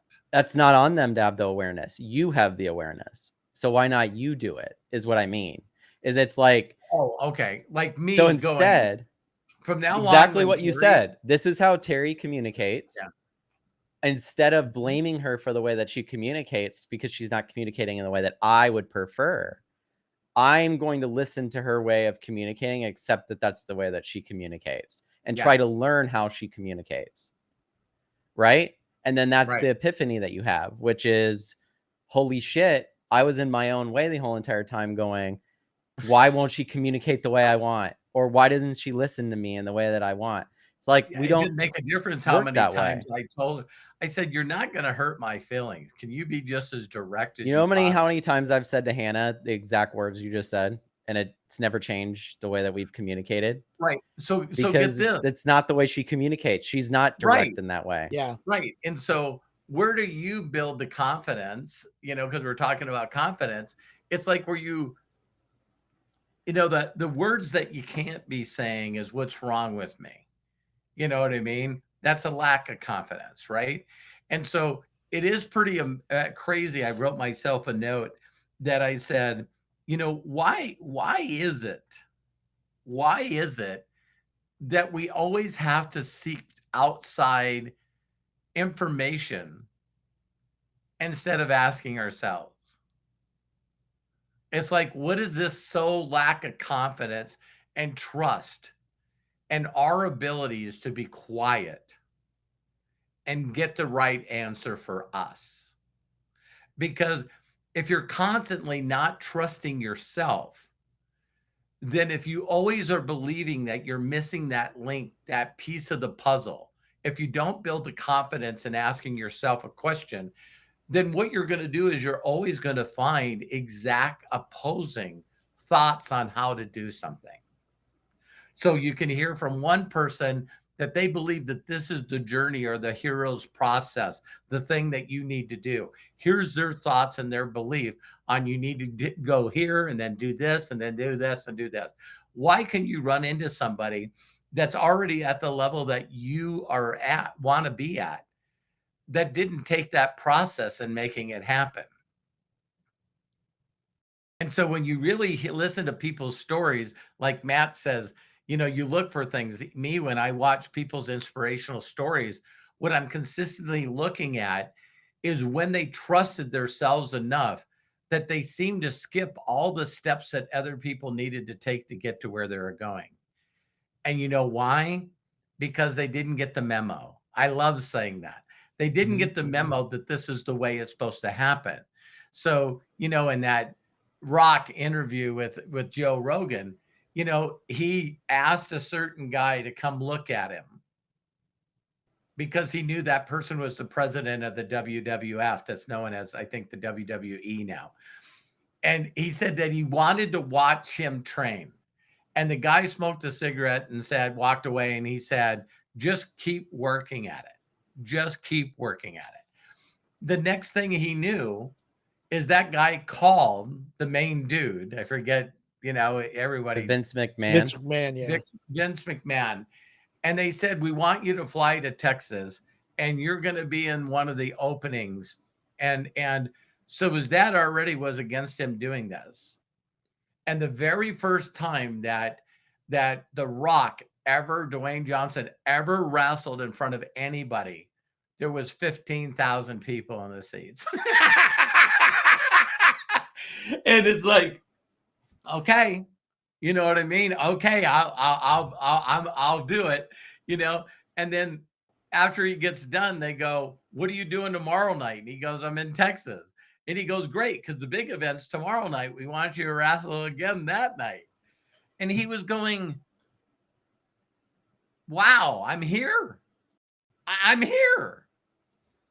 And everyone had told him, "Listen, this is going to be a long road. You're going to have to go through the minors and then work up the little higher. And you're going to," and most people are wore out by that time. So he said when he won the championship, he was the youngest person that's ever won the championship, like, Mike Tyson, because people didn't get the memo. Ignorance on fire. Yeah, it's Yeah, like well, it's that incompetent competence to a certain extent. It's like yeah, and me and Hannah have even talked about this because we're so into like arts, right? So you see certain people that you can tell were academically trained to be an artist. It's not yes, that they don't have the ability or the talent to do things, but you can tell that the framework at which they're doing things was trained. Like the barriers are there and they're aware of I'm the with you. barriers. Then you see somebody else that's breaking all the rules because they don't know that the barriers are even there. And then Right. you have masters, which are people that are fully aware of the barriers and break them on purpose Yeah. to elicit something in you. Like I love The Shining. There's this certain part in The Shining where there's this rule in filmmaking that if the camera is on one side of the room, it can't go to the other side of the room. Right? So it can go over here and it can go to the center and it can go Holy POV cow, from that rule's broken all the time now.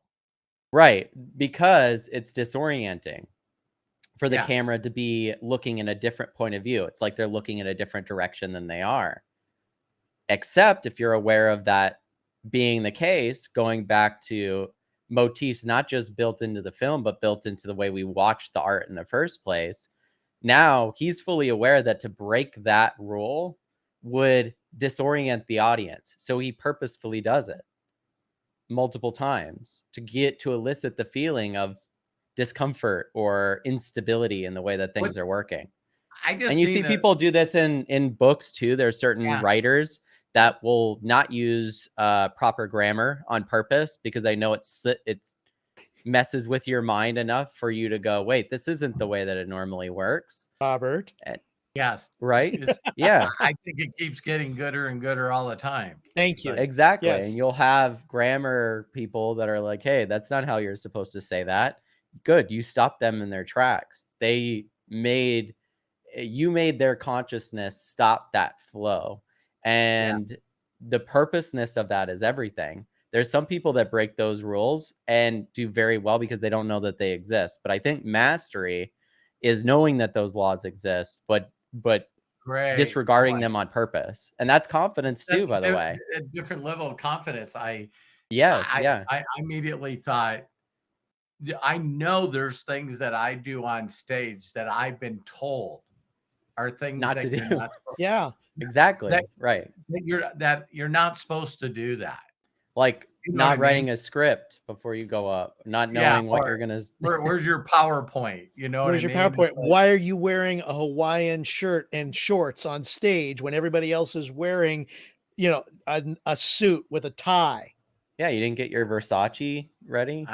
I'm definitely a rule breaker when it comes to that stuff. It's like, But you have the confidence. yeah, You have the confidence to go up there as this is me. This is Robert Hollis. This is what I do.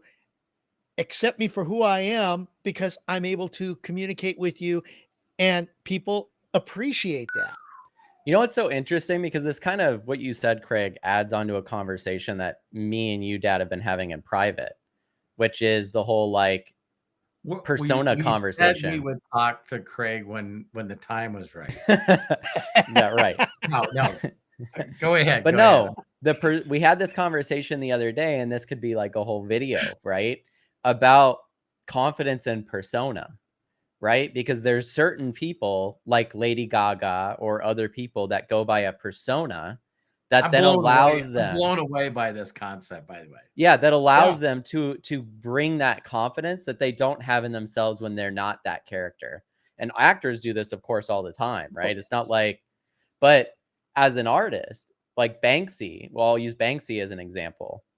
Maybe your art kind of fucks with the establishment of the way things are supposed to work, or you're saying a political thing that people might be able to go after you for, therefore ruining the conversation in the first place. This is a Right. typical tactic nowadays. It's like, instead of talking about what we were talking about, let's just talk about the person that said it and why they shouldn't be credible right? If we could just attack them like we're a The lawyer, stress now one, we don't let's have get to have a them. conversation about what they were talking about, right? Yeah, let's cancel.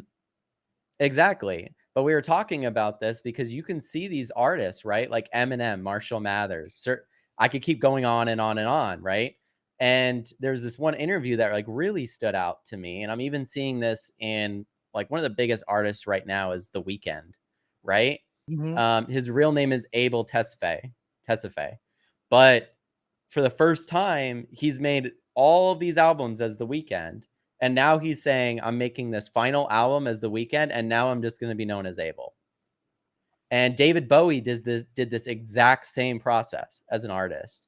He used to be named Ziggy Stardust, right?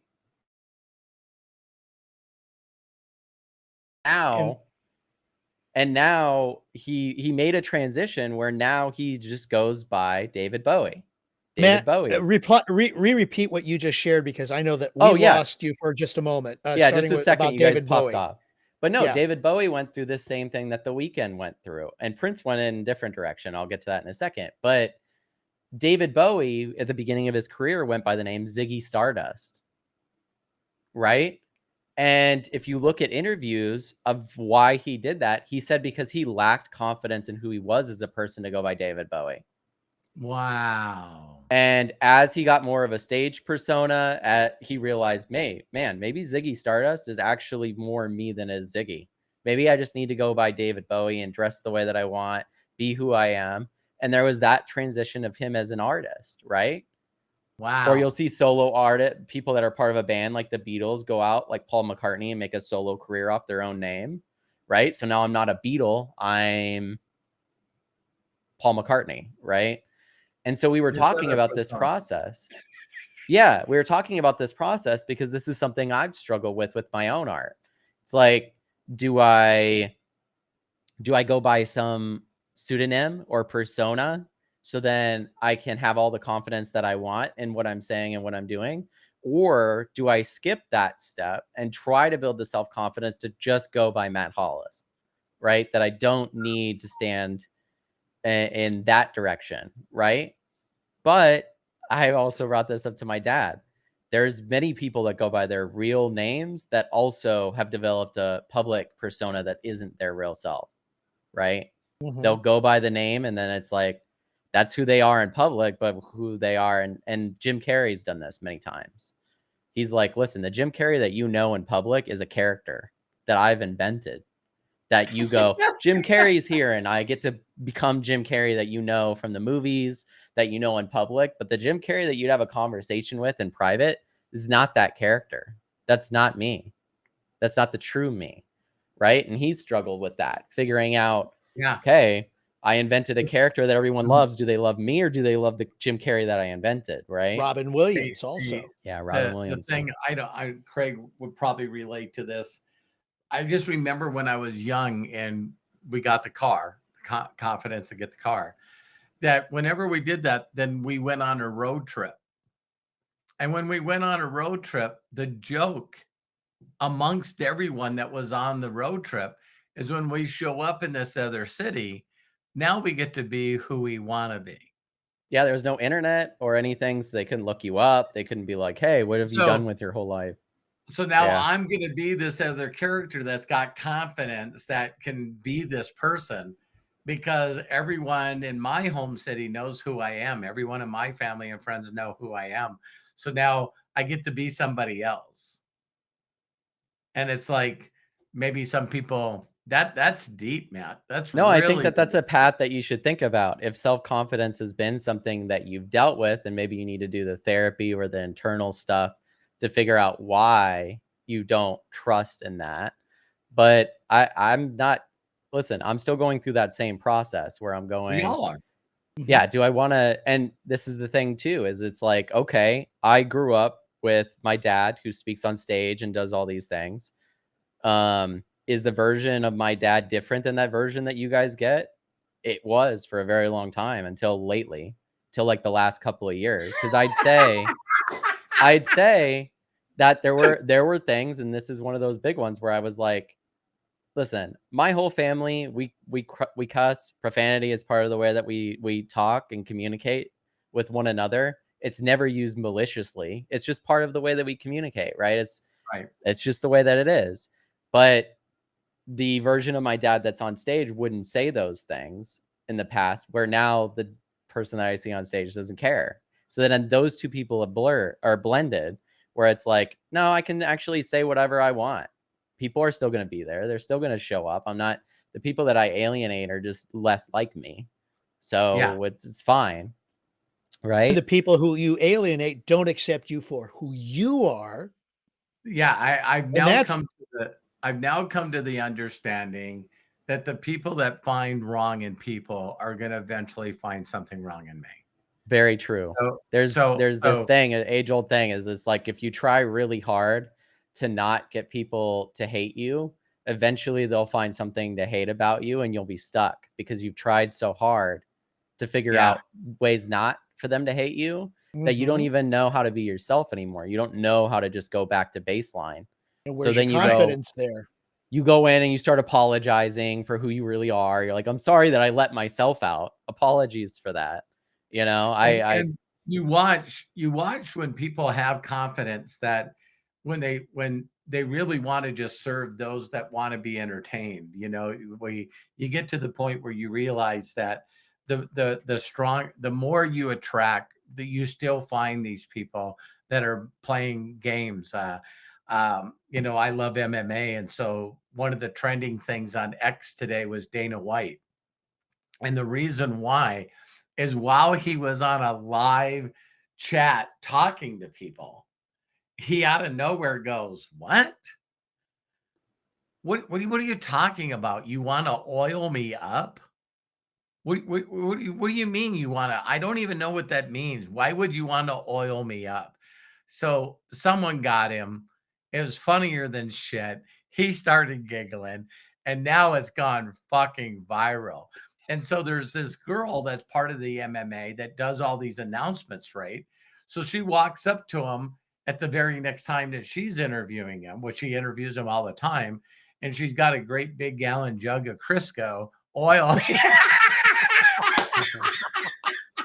And I'm going like, you know, to watch the old Dana White that I know compared to the Dana White that I seen handle that.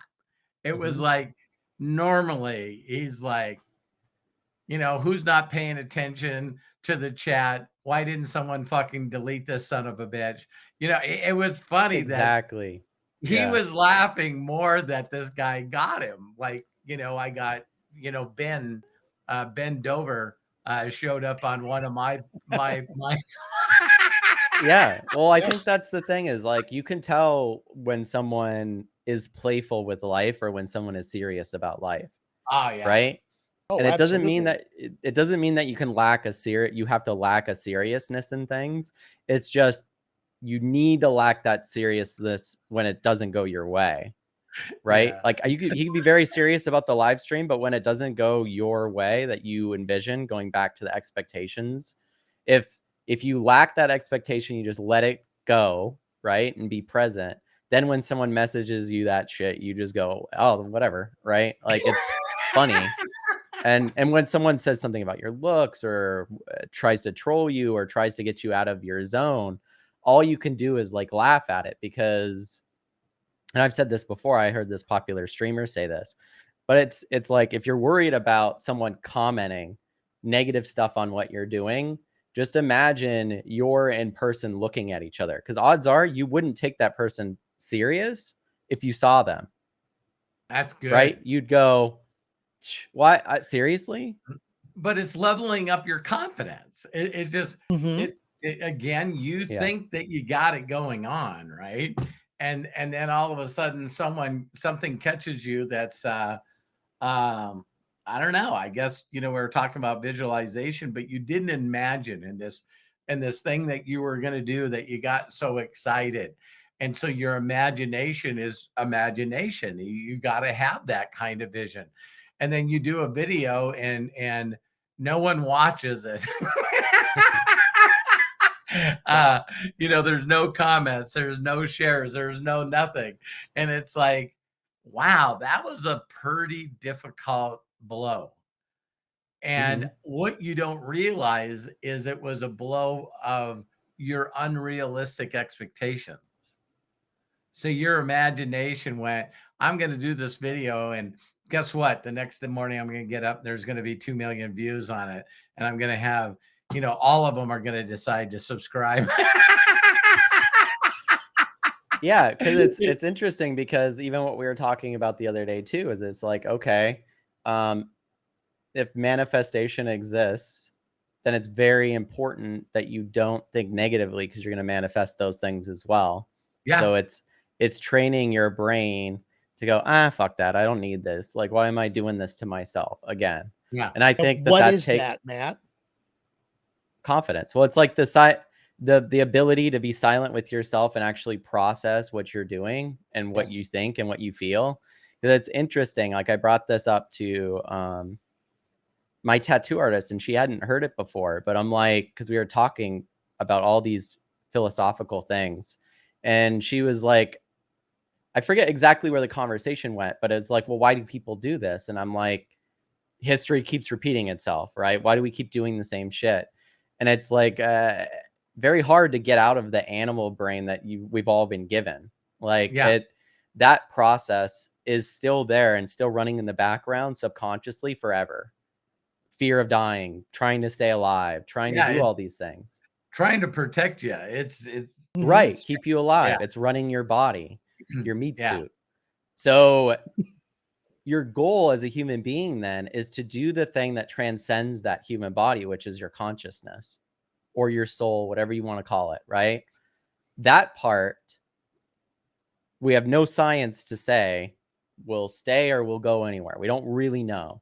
But what we do know is that we can't measure it in the same way that we can measure the brain and the body. So when you see your consciousness, maybe that's you, and the body is the animal. And your goal as a human being is to control that animal part of you, to just be conscious enough and aware that when it freaks out, that's the animal, and that you, the consciousness, and this is an Untethered Soul. It's a great book as well. You, the consciousness, can watch it pass by because those are feelings, right? So you can sit there and be aware in meditation or whatever and just watch it like traffic go by and go, that car's gone. Just don't stare at them. Stare straight ahead. Just be comfortable and confident in your own abilities to decide that your consciousness at the end of the day is deciding to focus on one thing or the other. And what if manifestation is real? What if the power of that is focusing it in the direction that's positive and in what you want? And that's the part that you control. So now you can let go of trying to control your anxiety. It's impossible. The goal is to try to control your consciousness in the way that you view your anxiety. Right. So instead, when you start to become anxious, be aware of that anxiety and where it comes from and build your confidence and consciousness enough to talk your animal part of not doing that anymore. I don't need to be this way, right? You're not dying. This isn't, I'm going on a date. I'm not dying, right? But people get anxious and to the point of throwing up because it's like, how do I connect with another human being? What do I say? How do they're gonna I think say they're gonna think I'm stupid. And that's all in your fear aspect. You're not present, and people feel presentness. When you come across somebody that's really listening and present, you feel it in your bones. Like you can actually feel that person's consciousness. And that's, I think, where masterminding comes from and all these other things is that we can feel that consciousness connecting and we can't explain it, but it's just there, right? Artistically, musicians do this, actors do this, a bunch of people do this. And it's a matter of going through the experiences too of, okay, why did this happen over and over again? And like you said, taking that kind of step back and looking at it and saying, all right, this happened, and this happened. How can I be confident enough that it's not going to happen again, aka Groundhog Day, speaking of movie, and change just it? happened, Or right? The Groundhog Edge of Day just Tomorrow, happened. I think it's the Tom Hanks or the Tom Cruise movie, where he's repeating the same thing, and eventually he does learn Edge of Tomorrow, where he learns that, okay, this is the way that it's supposed to go in order to go to the next level, or even a video game for that matter. How do you get to the end of that video game and get all whatever that is? Well, you got a confidence of knowing, okay, what did I do wrong here? Where am I going to go? What if I went, is there a trap door? Maybe there's something that I'm not seeing there. And you've got the confidence to say, instead of just saying, I give up, that's it, game done, throw it in the trash can. Wait a minute. There was something that was just there that was a small indication that said, check here, push that. Yeah. Oh my gosh, it's a whole new level. No, I watched this for anyone that's into video games, there's this new version of games that has become one of the most popular genres over like the last decade. And it's called like Souls-like games. And these games are the hardest that you could, I mean, they're not the hardest games to ever exist, but they have no difficulty level. They're just, this is the way it is. This is how it is. And you're going to deal with it. Right. They become incredibly popular because you could sit there for 3 hours. Dark Souls. Is the name of the game Life? Could be. But I think that the reason why they're popular is you're getting to my point a little early, is these people, myself included, will sit down and play these games and die on the same boss for 3 hours straight. Frustrating levels where you give up, spend an hour away, and then you come back and keep dying again. But slowly but surely you're figuring out the move pattern. Slowly but surely you're figuring out the way that the boss works. And eventually, after all those hours, you finally kill it. Like Tetris. Yes, the euphoria that you feel for completing that task that took so much of you is so rewarding that whole video game situation spawned. And you think, oh, easiest way, dopamine. We got to get it to them as soon as possible, right? No, actually, there's certain aspects of it where if you're willing, and this is something Alex has said, if you're willing to go, the person that will be the most successful is the person that's willing to stay in that uncomfortability the longest without complaining and without giving up. Because the reward at the end will feel euphoric because of the things that you've went through to get there, instead of it being easy. See, all of us want it to be really easy. But when it is easy, we start to like fear, why the fuck was this so easy? You know? And then that's when the second boss jumps down and fucks you up, because you're like, oh, okay, I get it now. The overnight sensation that took 20 years to get, and we never knew about it until now. So you have to be able to go through R&D and figuring things out. And, I even call it R&D for myself nowadays, research and development. Yeah, because in my own mind, thinking about it from a person being analytical, technical, I try to think of things in my own language. I love technology. R&D is something that all technology companies do. So if I'm in a position, I need to do research and development. Where do I need to do more research and development? Okay, I suck emotionally in this area. That means I need more research and development in those areas. So I'm not involved enough, you know what, right? To have confidence call it. Think about this. You know what engineers call what you just said?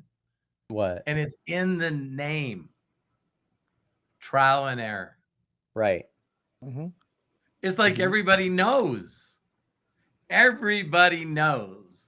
I think for me, I probably changed. I agree. I get that one, but maybe it's the connotation of the word error and trial. Trial sounds like something that's rough and hard to do, and an error is a mistake. So like in my own mind, research is a good thing and development is a good thing. So it's like research and development. No, I'm just saying, right?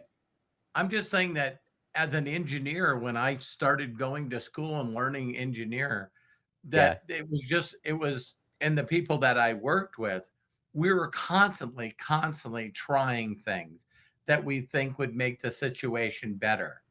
Mm-hmm. Knowing that if it didn't, it was absolutely no big deal. Right. Zero big deal. And you're around a group of people that are all trying to come to this vision of what we wanted to create. And it's like, well, we want a car that our driver can drive. We want him to be able to drive and be safe. We want him going faster than any other car or driver on the track.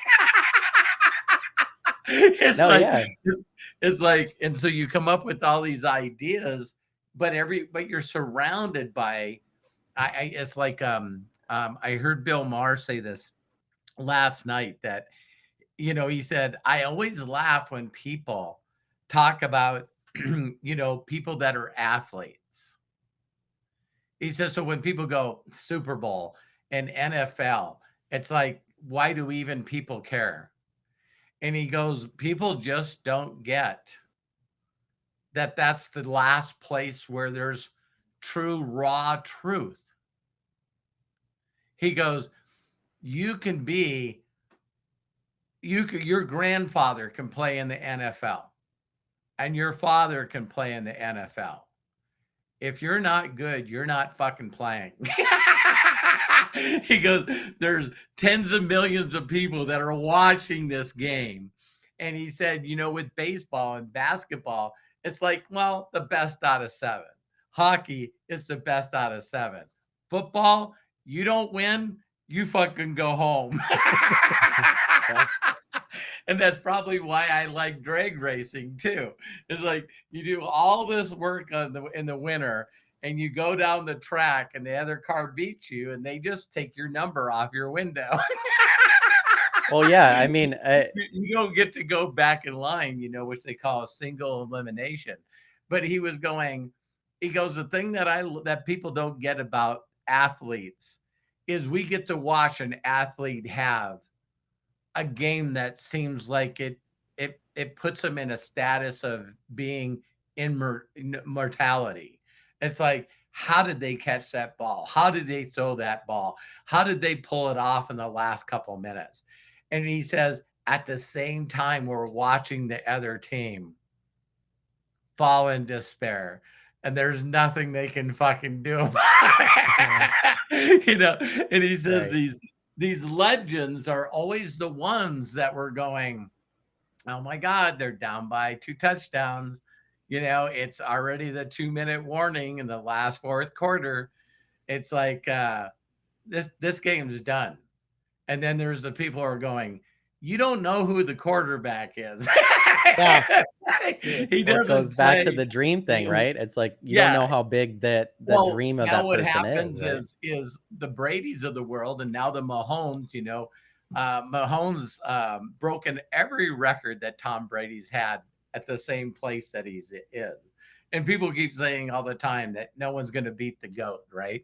But all of a sudden, you see these people that are able to just catch another gear, but it seems like they don't catch the gear until their backs are against the wall.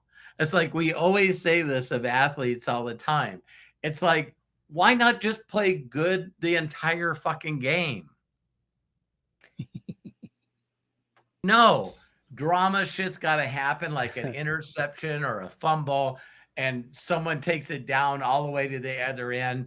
Now you were 1 score down. Now you're 2 score downs. And it always gets to this point in almost every sporting event where you go, if this person, like, that's why I watch MMA, because it's individual. It's like, okay, so they fought 4 rounds. They're going into the 5th, and this guy has gotten our girl now, they've gotten their ass beat really bad 4 rounds in a row. And so you see them go back to the corner and their coach and the people in their corner are honest enough with them. It's like, Craig, if you don't knock him out, you've lost. Mhm. There is absolutely no way you won this fight. So if you don't get him to tap or you don't knock him out, you finally got this chance at the championship and you got to do it. And so that's why there's so much drama in that confidence.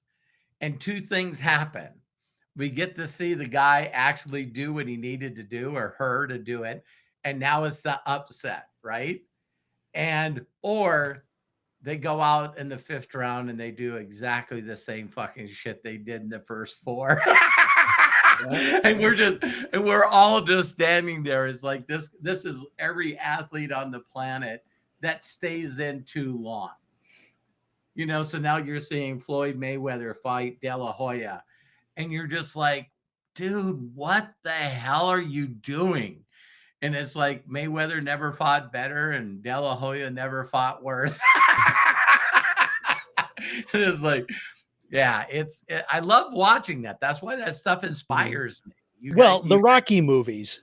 Yeah, you guys see me all the time. I'm constantly talking about these stories, including the Rock story just right before we got on here. Me and Matt were talking about Joe Rogan. To think that Joe Rogan signed with Spotify and made hundreds of millions of dollars and then waits out his contract, and they signed him exclusively to Spotify and he couldn't do anything else. And now he gets $250 million and it's not exclusive. It's like, son of a bitch, man. It's like to me, it's almost at Howard Stern money. Yeah. Howard Stern still gets more money than him. I mean, I know he has, and if you count the money that he got with inflation, it's probably way more even. Well, look at when he went to Sirius. I mean, they offered a contract to him that was just totally outrageous compared to what he was earning. 500 million or something like that. Something like that. Yeah. I remember Howard Stern saying this one thing about that negotiation.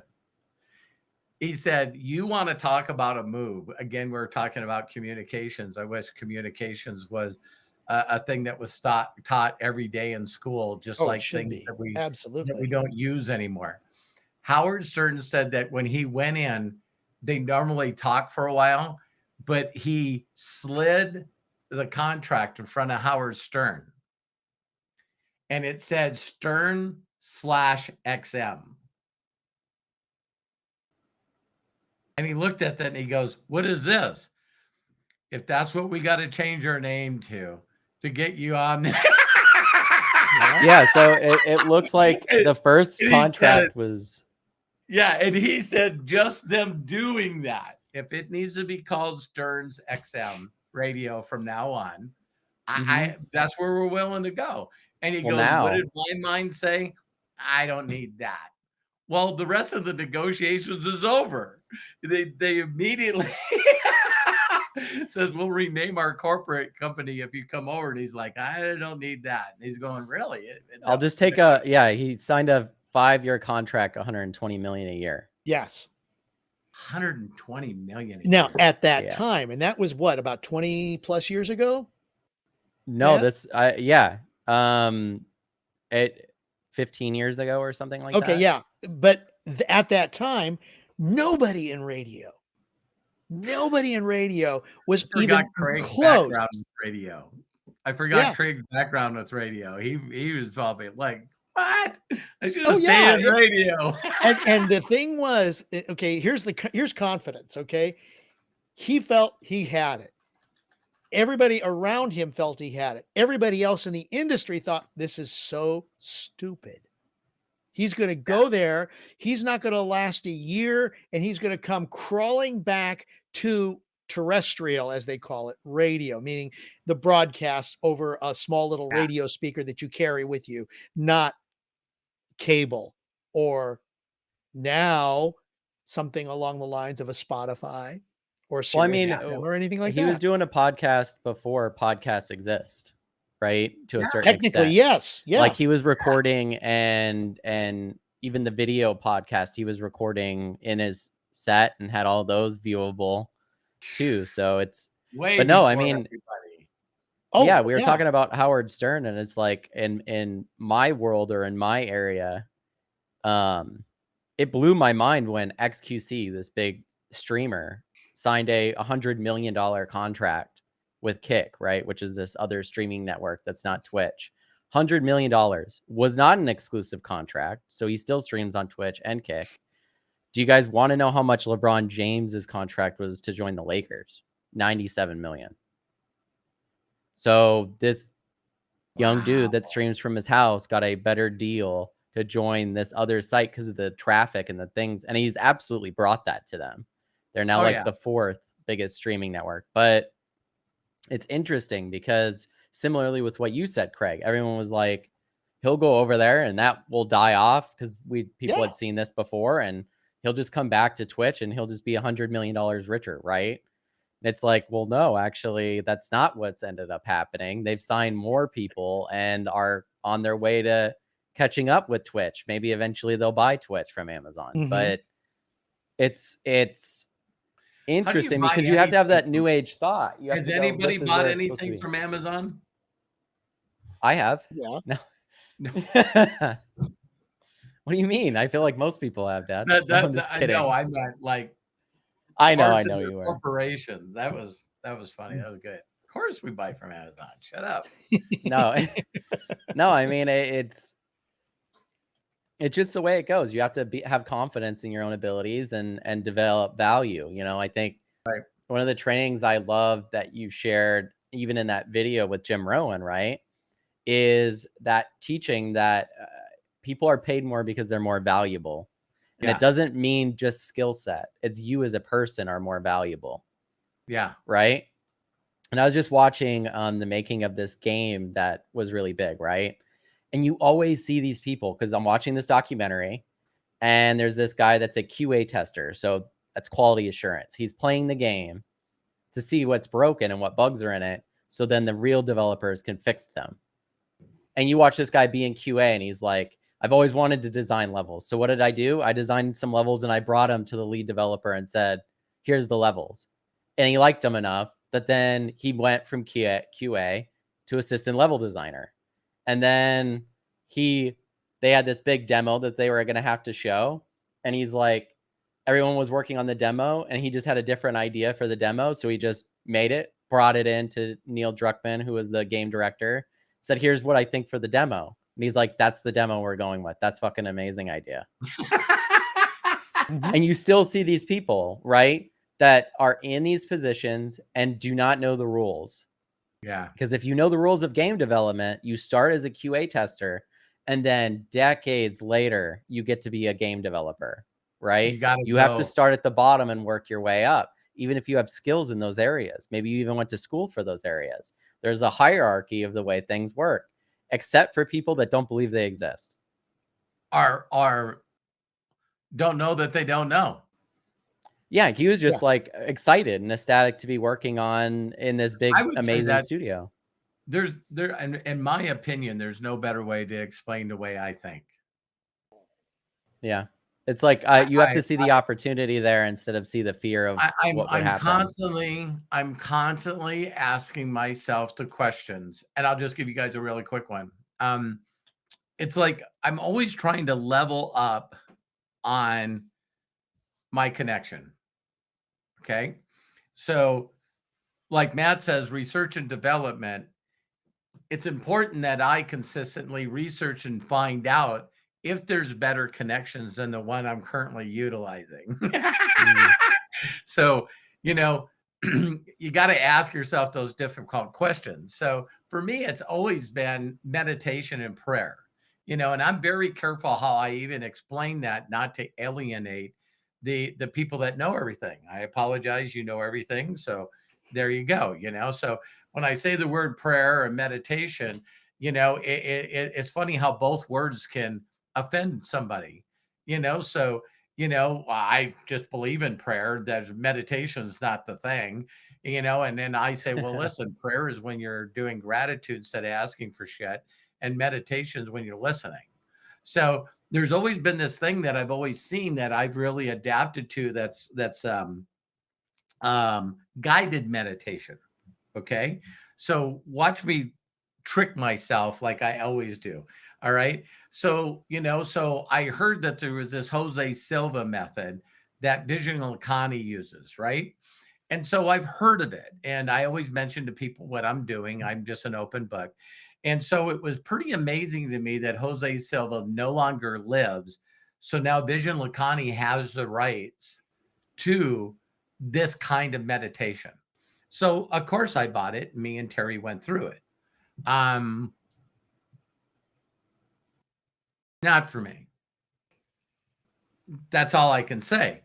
But in doing that, I always heard, and I've been sending Craig and Matt some stuff on transcendental meditation. Dental Because meditation. I keep running across that, right? Well, the yogi that actually came up with that is Maharishi also, Mahesh Yogi. yeah, which Mhm. is no longer living. So now it's like that's where I came up with that phrase. Why do we always ask others what we're supposed to do? And so I do my deep dive on TM meditation, and I find out that a certified instructor has to do a one-on-one face-to-face with you. And it can cost thousands of dollars, or at least what's 135, that's 260, so 260, 720, 520. Yeah, $520. So the minimum that it should cost you, unless you're broke, is probably $500-600. And then the most it can cost you is a couple thousand. And there's no way you can get around meeting somebody that's a certified instructor to give you your word that's the only word for you in your mantra when you're doing the TM. And Mhm. and I see Craig nodding his head because he must know. And then all of a sudden, I get a message from this organization, tm.org, that the closest place that I can meet someone one-on-one is in Bozeman. Oh, perfect. And I'm like in my mind, why do I need to have someone give me a word? And so in my mind, I was going, like, I haven't worked on myself enough that I can be quiet and say, "What's my word?" No, this has got to be given to me from somebody else that told me that they have the confidence, that they got certifications to be able to give other people the word. Yeah, someone had to So, have a belief at some point that didn't require somebody else to solidify that belief. Like right. even yogi, right? Like you have Yeah. if Who you gave if you Yogi the have word? right. Yeah. Who gave Jose Silva the word? So I always find it very unique that there's people on the planet that goes, well, these guys are dead. Maybe they would have gave it away for free if I showed up at one of their seminars. But I need to find a way to monetize this to make people certified. And you'll see a lot of like Vision Lakhani and Tony Robbins and Brendan Burchard and all these guys that, you do want to be a life coach, don't you? It's like, it's like, Uh-huh. Well, and it's so then people go down that path, pay all this money, and me and Matt know a guy named Rob, and then after you spend tens and hundreds of thousands of dollars to go through all the training, now you're a certified life coach. And it's like, so how many people have you helped? Uh yeah, I'm not doing that. It's like, yeah, I mean it's like I've said before too, is it's like if you don't have like a vision or a goal that you're working towards, there's always going to be someone that will give you one. Like yeah, that's the yeah. way the world works. So it's like if I don't grow myself to a place where I can decide that for myself, then somebody else is going to talk you into believing theirs. And that's how you can kind of be in these spaces, which sometimes can be very good or sometimes can be very bad, vice versa. I asked ChatGPT to teach me transcendental meditation and it wrote down like 7 steps that I could start. So I'm going to go ahead and just do it that way. Wait, No, I wait. I'll I tell think you it's what it is. different stuff for Because different we're people. talking about confidence. I think this is very powerful. This is a good place to maybe end this. Well, I Is was you gonna know say how I many want Craig people? to talk about it too, because I can Yeah, tell he's wanting to yeah. share. So You guys gotta know that the number one thing when I talk about connecting with a higher power, whether you even believe in a higher power, is it's bizarre to me how many people don't pray because they say that they don't believe they're praying the right way. And that's the same damn thing with meditation. That's really the same damn thing about everything. I would like to connect with people to see if I could make their lives better by giving them a gift and then asking if they could help me out. but I'm definitely fucking going to do that wrong. So I'm just not going to do that. If I have the perfect script, okay, here's the perfect script. Well, what's the perfect person? And do we do this in the morning or we do this at night? And I think some of us even do that with exercise. You know what I mean? So why have you tried a million things? Is because you don't trust yourself and confidence enough to be able to see something out and do it enough to build the confidence. We do it because we suck. And because we suck, we're not willing to go through the suck. And so then we look for something else and the answer because someone else is going to give it, because I sure don't know the fucking answer. And we just keep doing this loop in everything: relationships, spirituality, taking care of ourselves. Every one of us know what we're supposed to do. No, we don't. That's why we don't do it. No, yes, you do know what you're supposed to do. I don't. Like, what kind of water should I drink? Should it be cold? Should it be warm? It's like this constant non-trusting of ourselves to be willing to say, I could be fucking wrong with this, but I'm going to be consistent on this enough to learn some shit that can get me to the next thing I'm going to ask myself. So, Craig. Okay. Once again, you guys have gotten me to a point where I don't need to say anything more.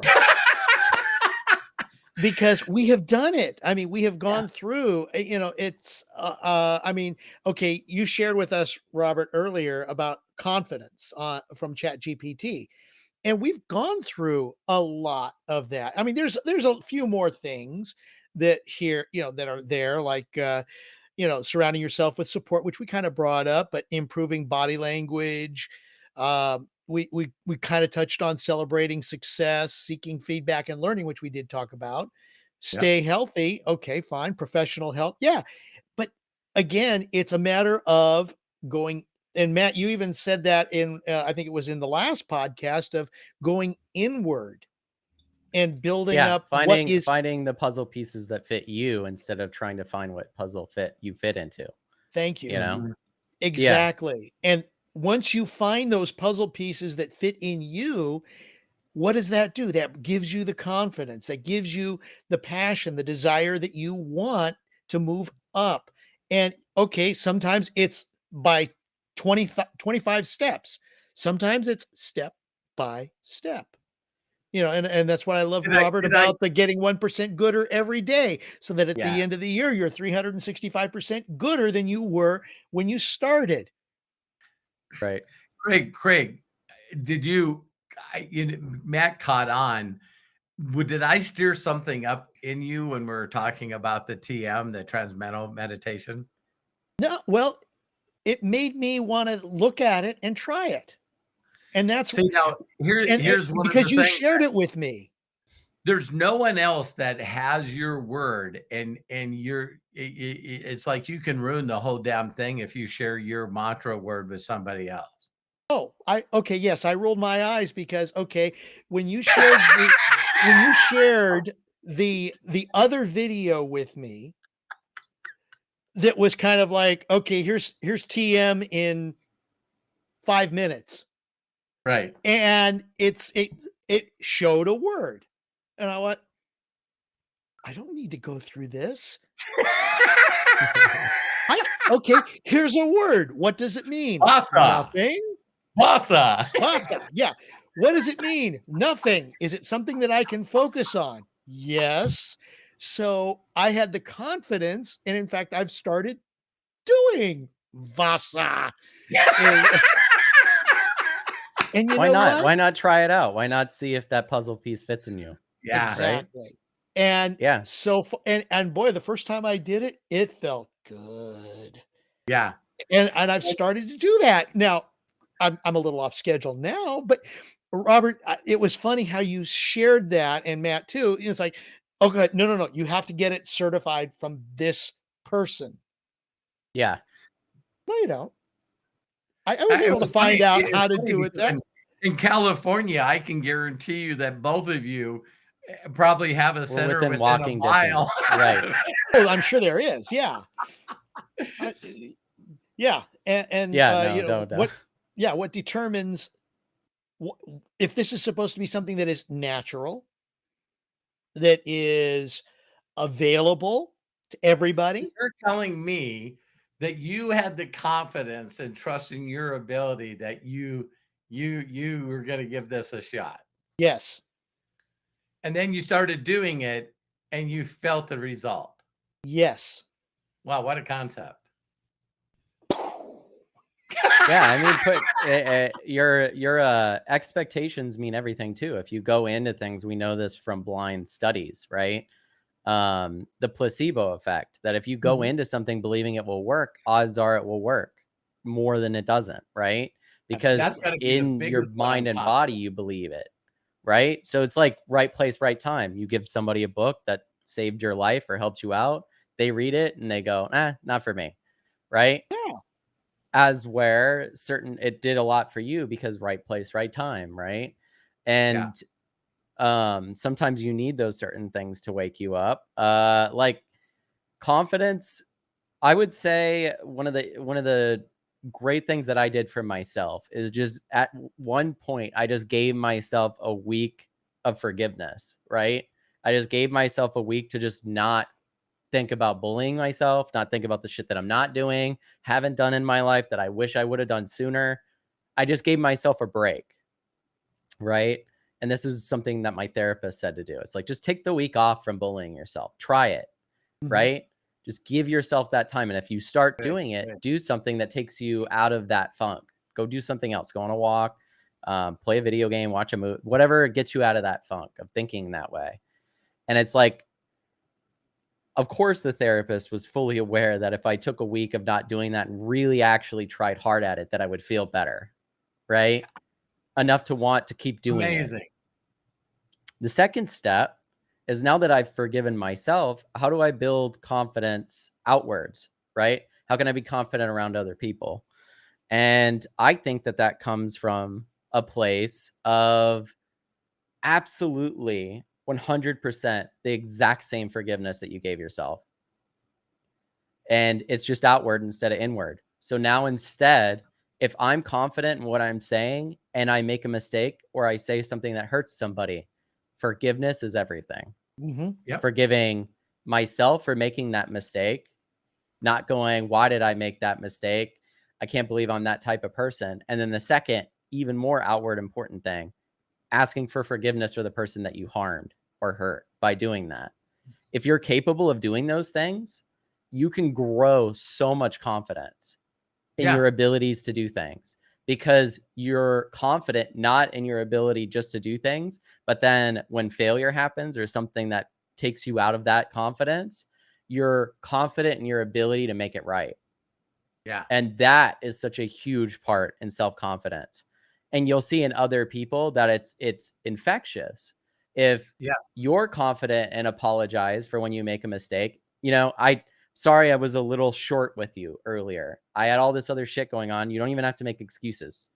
If they ask for a reason, you can. You can say, here's the reason I wasn't there, or I was absent minded and why I was talking. But just be straightforward and present and say, I am sorry for the way that I went about things. Wasn't right by you. And to be honest, wasn't right by me either. I don't want to be that type of person. That Right. reflects poorly on me too. So I'm going to do better and try to learn from that experience. If That's you a get great used to share, man.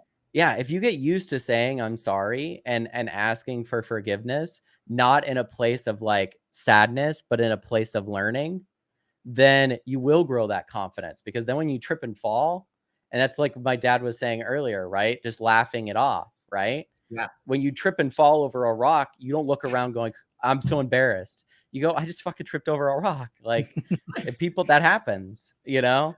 And it's Matt Matt similarly Matt with Matt and my conversations and family have confidence. Matt and my family have seen enough of my weak ankles. Oh, That is I'm a klutz. So it took me a while to go, maybe I'm not, right? Because a while when I first met my wife, she would see me like run into walls or like do things that just would take 2 seconds of not thinking, accidentally tip a cup over and pour shit all over the floor because I couldn't take that extra 2 seconds to do it slowly, right? And it's like I had this limiting belief in my mind where I was just a klutz, right? To the point where there was a wake-up call for me where that type of behavior could have like gotten you seriously injured or killed, right? You made a mistake where you didn't look both ways and you stepped out and then you stopped yourself for a second and the car went by and you went, maybe I should think more about what I'm doing. That's similarly a wake-up call in confidence, right? Is that maybe I believed enough that I was a klutz that I became that, right? So it took a step back of awareness going, actually, I'm very present and I'm very aware of the things that I'm doing. I don't have to say that I suck because that's negative talk, but how can I teach myself to want to be that more? It's like, okay, my awareness is better. I'm doing research and development in this area instead of being a klutz for the rest of my life that might cause me to fall off a ladder doing Christmas decorations and crack my neck or something, right? I'm going to stop it now by going, this is an area that I'm not developed in enough. I need to do more research and development in this area. Doesn't mean I'm a failure. Doesn't mean like I'm a mistake. Right. Just means that I'm not developed in that area. And just like anything, you have to learn how to be better at it. So forgiveness, forgive yourself and give that to others too. And you'll see that you'll get it back. One thing that I don't know if people, when they hear this, will have the courage to do this. I wanted to be so successful that a lot of the times when I was doing presentations or trainings, it was with one-on-one. And when I was prospecting and asking people to do me a huge favor, that was one-on-one. And I'll never forget when I had someone that just went, no, I'm not interested. I don't know of anybody. And instead of just going, okay, this is rejection, I just looked at him and said, is there any way that you could answer another question for me? And he turned away from me. And he turned and looked at me and he goes, like what? I mean, he didn't say it nicely, And I said, what I'm working on right now is something that I know eventually I'll get good at. And I'm doing this to support my family. I lost my career. Would you please tell me what you think I could have did differently? What a great question to ask. And he thought, I could see him thinking, and he's looking up and then he goes, no, you couldn't have done anything differently. And I said, really? And he goes, I got some stuff going on that's really, really pressuring me. And I'm sorry I was so short with you. So Matt, when you said what you said, that brought that up in me because I'm going like, because I was just telling this guy, listen, I'm trying to get better at this. If you can help me, I'm not asking for you to change your thoughts or mine, but what could I have done better? See, that's actual humility. Like a lot of people want to be humble, but actual humility is trusting other human beings with your emotions and yourself, right? Like a lot of people see it as, oh, my accomplishments, I'm just not going to talk about. It's no, you care enough about other human beings to respect them enough to ask. Doesn't mean you have to agree with them, but it means that you're at least asking for their opinion. Going back to like us talking about movies earlier, we could talk about it forever because we're excited about it. But when you reach out to people, like you were saying, Dad, or you get rejected, nowadays with dating, it's like people just ghost each other, right? They just don't even respond back. They'll just disappear. I wouldn't know. What is right? dating? I wouldn't either because I hopped on. I got married before Tinder really became a thing. But experience. Yeah. But it's one of those situations where I'll see people legit post pictures of chats on Reddit or on X of people that they talk to on Tinder. And they're like, why doesn't every guy do this? And it's like, listen, I'm so sorry. I just don't feel like we're a romantic match. I had a lot of fun with you, but, I just feel like we're not connecting in that area, but I really appreciated the time that we spent together. And I hope you do find that person. how fucking hard is that to say? Enough, and it's rare enough that she'll post it on the internet. So think about it. Expand that outside of that dating circle and think about how rare it is for a human being to do that. You can not only be an outlier, but people will respect the hell out of you if you're willing to go, listen, I was wrong in this situation, or listen, this isn't right for me. Like Craig said earlier, saying no is such a huge confidence thing. Being able to go into a situation and go, exactly what you just said, Dad. No, actually, there's other things going on in my life. It's not you, it's just me, right? Yeah. He was confident enough to say that back to you because you were confident enough to share from a place of vulnerability and humility. Hey, what could I have done better? Hey, I know I suck. And now you can walk away from that situation not overthinking it, because he was honest with you and you were honest with him. And so I think that's beautiful. So that was one of the things that I really started doing moving forward. And that really gave me confidence. So I know you brought that out of me, Matt, to make sure that everybody knows that, like I told Kyle the other day, if there's anything that I can tell anyone, is you just got to be willing to ask for help from other people. And this is sometimes difficult, I understand, because we've all been hurt by people. You know what I mean? We've been lied to, we've been manipulated, we've been taken advantage of. Some of us have had things said to us that no human being should hear, and we've been abused in numerous ways. And people just have to be confident that there's other people out there like us. You know, the misfit toys, the people that, you know, even though you consistently reach out with confidence, and sometimes you might be able to look back at all the things that got the wrong results, is I would say to you, you know, take a little bit of your time and pat yourself on the back, give yourself some self-love, and start pointing at some things that you weren't confident at one time, but you're now confident in. You know what I mean? And just go, listen, you know, I did okay there. I did okay there. I was told by my mentor that I needed to have an edification room. It's sort of hard to look at this office and look at the things in it and not believe that I can pull some shit off. You know, I feel like I've lived half of my life, and I still got a lot of shit that I want to pull off. And for those that are non-believers, I get to just smile at them. I think it's so cool with social media, because you know they're watching. You know what I mean? And it's like it's like, damn it, that guy just keeps leveling up. They'll find something else. Yeah, you know. I say screw those people, because it's like, if it's not that, then it's something else, right? They'll just find something else that they can hate on you for. Yeah, screw them. And it's really them just mirroring themselves. Yeah, in a lot of ways, of course. And you know, it's bully's bully. And a confidence they is were bullied, saying, you're not going to rent any more space in my head. Yeah, the dump truck stuff that you tell Melody, right?